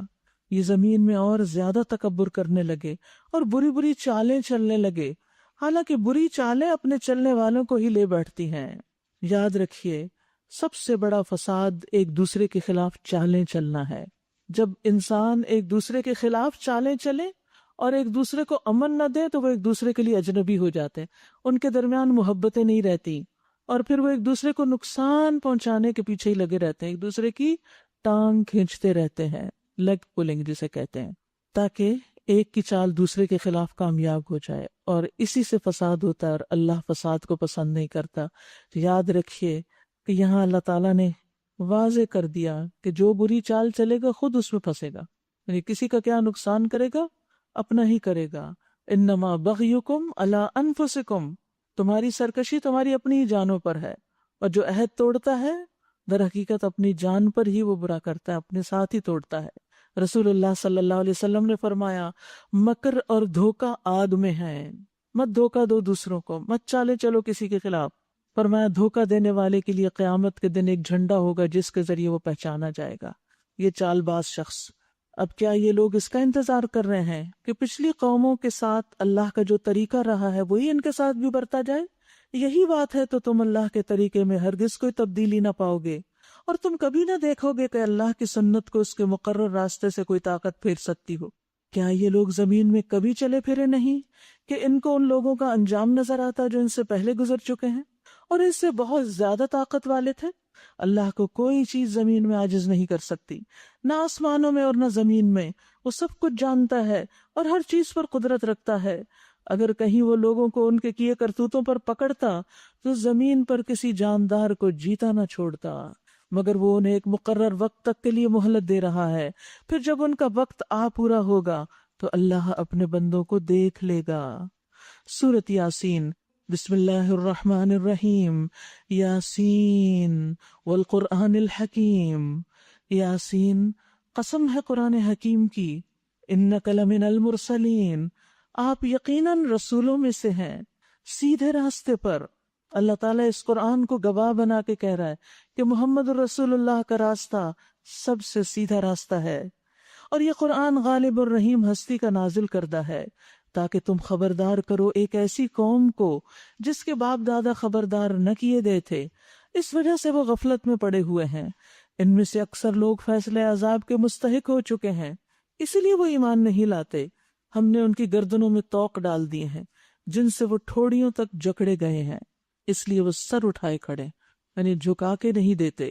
ہم نے ایک دیوار ان کے آگے کھڑی کر دی، ایک ان کے پیچھے، اور ہم نے انہیں ڈھانک دیا۔ اب حق کہاں سے نظر آئے گا؟ اندر کی بھی اکڑ اور ماحول کا بھی ایسا اثر کہ حق دیکھ ہی نہیں پاتے۔ انہیں اب کچھ نہیں سوچتا، ان کے لیے یکساں ہے، تم انہیں خبردار کرو یا نہ کرو یہ نہیں مانیں گے۔ انما تنذر من اتبع الذکر وخشی الرحمن بالغیب، تم تو اسی شخص کو خبردار کر سکتے ہو جو نصیحت کی پیروی کرے اور بن دیکھے رحمان سے ڈرے، یعنی رحمان کی صفت کے ساتھ ڈر بھی، یعنی جب اللہ کی رحمت کی امید ہو تو ساتھ ہی ڈر بھی دل میں ہونا چاہیے۔ مومن نیک اعمال کرتا ہے لیکن اس کے باوجود وہ ڈرا اور گھبرایا ہوا ہوتا ہے، جبکہ فاجر نافرمانیاں کر کے بھی بے خوف ہوتا ہے۔ مومن ہی ایمان اور خوف کو جمع کرتا ہے، جبکہ منافق بدعملی اور بے خوفی کو جمع کرتا ہے۔ یاد رکھیے اللہ کی رحمت اللہ کے ڈر سے ہی آتی ہے۔ یاد ہے وہ شخص جس نے اللہ کے ڈر سے اپنے بچوں کو کہا کہ میری تو بڑی شامت آئے گی، مر جاؤں تو مجھے جلا کے راکھ اڑا دینا میری۔ اللہ نے اس کو پکڑ کے جب کھڑا کیا، جمع کر کے اس کو، تو ایسا کیوں کہا اللہ تیرے ڈر کی وجہ سے، اللہ نے اس ڈر کی وجہ سے اس کو معاف کر دیا۔ 7 لوگ ایسے ہیں جو عرش کے سائے میں ہوں گے، ان میں سے ایک وہ شخص جسے کسی بلند مرتبہ خوبصورت عورت نے اپنی طرف بلایا، یعنی بدکاری کے لیے، تو اس نے جواب میں کہا میں اللہ سے ڈرتا ہوں۔ اس کا اتنا بڑا انعام اس کو قیامت کے دن ملے گا۔ تو جو اللہ سے ڈر کے برائیاں چھوڑ دیتا ہے وہی اللہ کی رحمت کے سائے میں ہوگا۔ اس سے مغفرت اور اجر عظیم کی بشارت دے دو۔ ہم یقیناً ایک روز مردوں کو زندہ کرنے والے ہیں، جو کچھ انہوں نے کام کیے وہ سب ہم لکھتے جا رہے ہیں، اور جو کچھ آثار انہوں نے اپنے پیچھے چھوڑے وہ بھی ہم لکھ رہے ہیں۔ ہر چیز کو ہم نے ایک کھلی کتاب میں درج کر رکھا ہے۔ یاد رکھیے ہمارا اعمال نامہ صرف وہ نہیں جو ہم کر رہے ہیں، ہم جو نمونہ چھوڑ رہے ہیں لوگوں کے لیے، جو مثال قائم کر رہے ہیں، جو تاثرات ہم قائم کرتے ہیں لوگوں پر، ہمارے اعمال، ہمارا اخلاق جو لوگوں کے اوپر اثر قائم کرتا ہے، اور اس کے بعد جو کچھ وہ کرتے ہیں وہ بھی ہمارے لیے لکھا جاتا ہے، اچھا ہو تو اچھا، برا ہو تو برا۔ وَاضْرِبْ لَهُمْ مَثَلًا أَصْحَابَ الْقَرْيَةِ، انہیں مثال کے طور پر اس بستی والوں کا قصہ سناؤ جبکہ اس میں رسول آئے تھے، ہم نے ان کی طرف 2 رسول بھیجے اور انہوں نے دونوں کو جھٹلا دیا، پھر ہم نے تیسرا مدد کے لیے بھیجا اور ان سب نے کہا ہم تمہاری طرف رسول کی حیثیت سے بھیجے گئے۔ 3 اکٹھے رسول ایک بستی میں۔ بستی والوں نے کہا تم کچھ نہیں مگر ہم جیسے انسان، اور رحمان نے ہرگز کوئی چیز نازل نہیں کی، تم جھوٹ بولتے ہو۔ رسولوں نے کہا ہمارا رب جانتا ہے کہ ہم ضرور تمہاری طرف رسول بنا کے بھیجے گئے اور ہم پر صاف صاف پیغام پہنچا دینے کے سوا کوئی ذمہ داری نہیں۔ بستی والے کہنے لگے ہم تو تمہیں اپنے لیے فعال بد سمجھتے، منحوس سمجھتے، اگر تم باز نہ آئے تو ہم تمہیں سنگسار کر دیں گے، پتھروں سے مار دیں گے اور ہم سے تم بڑی دردناک سزا پاؤ گے۔ رسولوں نے جواب دیا تمہاری فعال بد نحوست تو تمہارے اپنے ساتھ لگی ہوئی ہے، کیا یہ باتیں تم اس لیے کرتے ہو کہ تمہیں نصیحت کی گئی؟ اصل بات یہ ہے کہ تم حد سے گزرے ہوئے لوگ ہو۔ اتنے میں شہر کے دور دراز گوشے سے ایک شخص دوڑتا ہوا آیا، بولا اے میری قوم کے لوگوں، رسولوں کی پیروی اختیار کر لو، پیروی کرو ان لوگوں کی جو تم سے کوئی اجر نہیں مانگتے اور ٹھیک راستے پر ہیں، ہدایت یافتہ ہیں۔ یاد رکھیے قریب کے لوگ نہیں مان رہے، اللہ نے دور سے ایک مددگار بھیجا اور وہ دوڑ کر آ رہا ہے۔ یاد رکھیے نیکی کے کام میں کیسے جانا چاہیے؟ دوڑ کے جانا چاہیے، اور اسی طرح لوگوں کو حق بات بتانے میں بھی۔ اور پھر رسولوں کی پہچان اس نے کیا بتائی کہ وہ تم سے کوئی اجر نہیں مانگتے۔ تو ایک مخلص نیک انسان کسی کے ساتھ احسان صرف اللہ کی خاطر کرتا ہے، لوگوں سے بدلہ نہیں چاہتا۔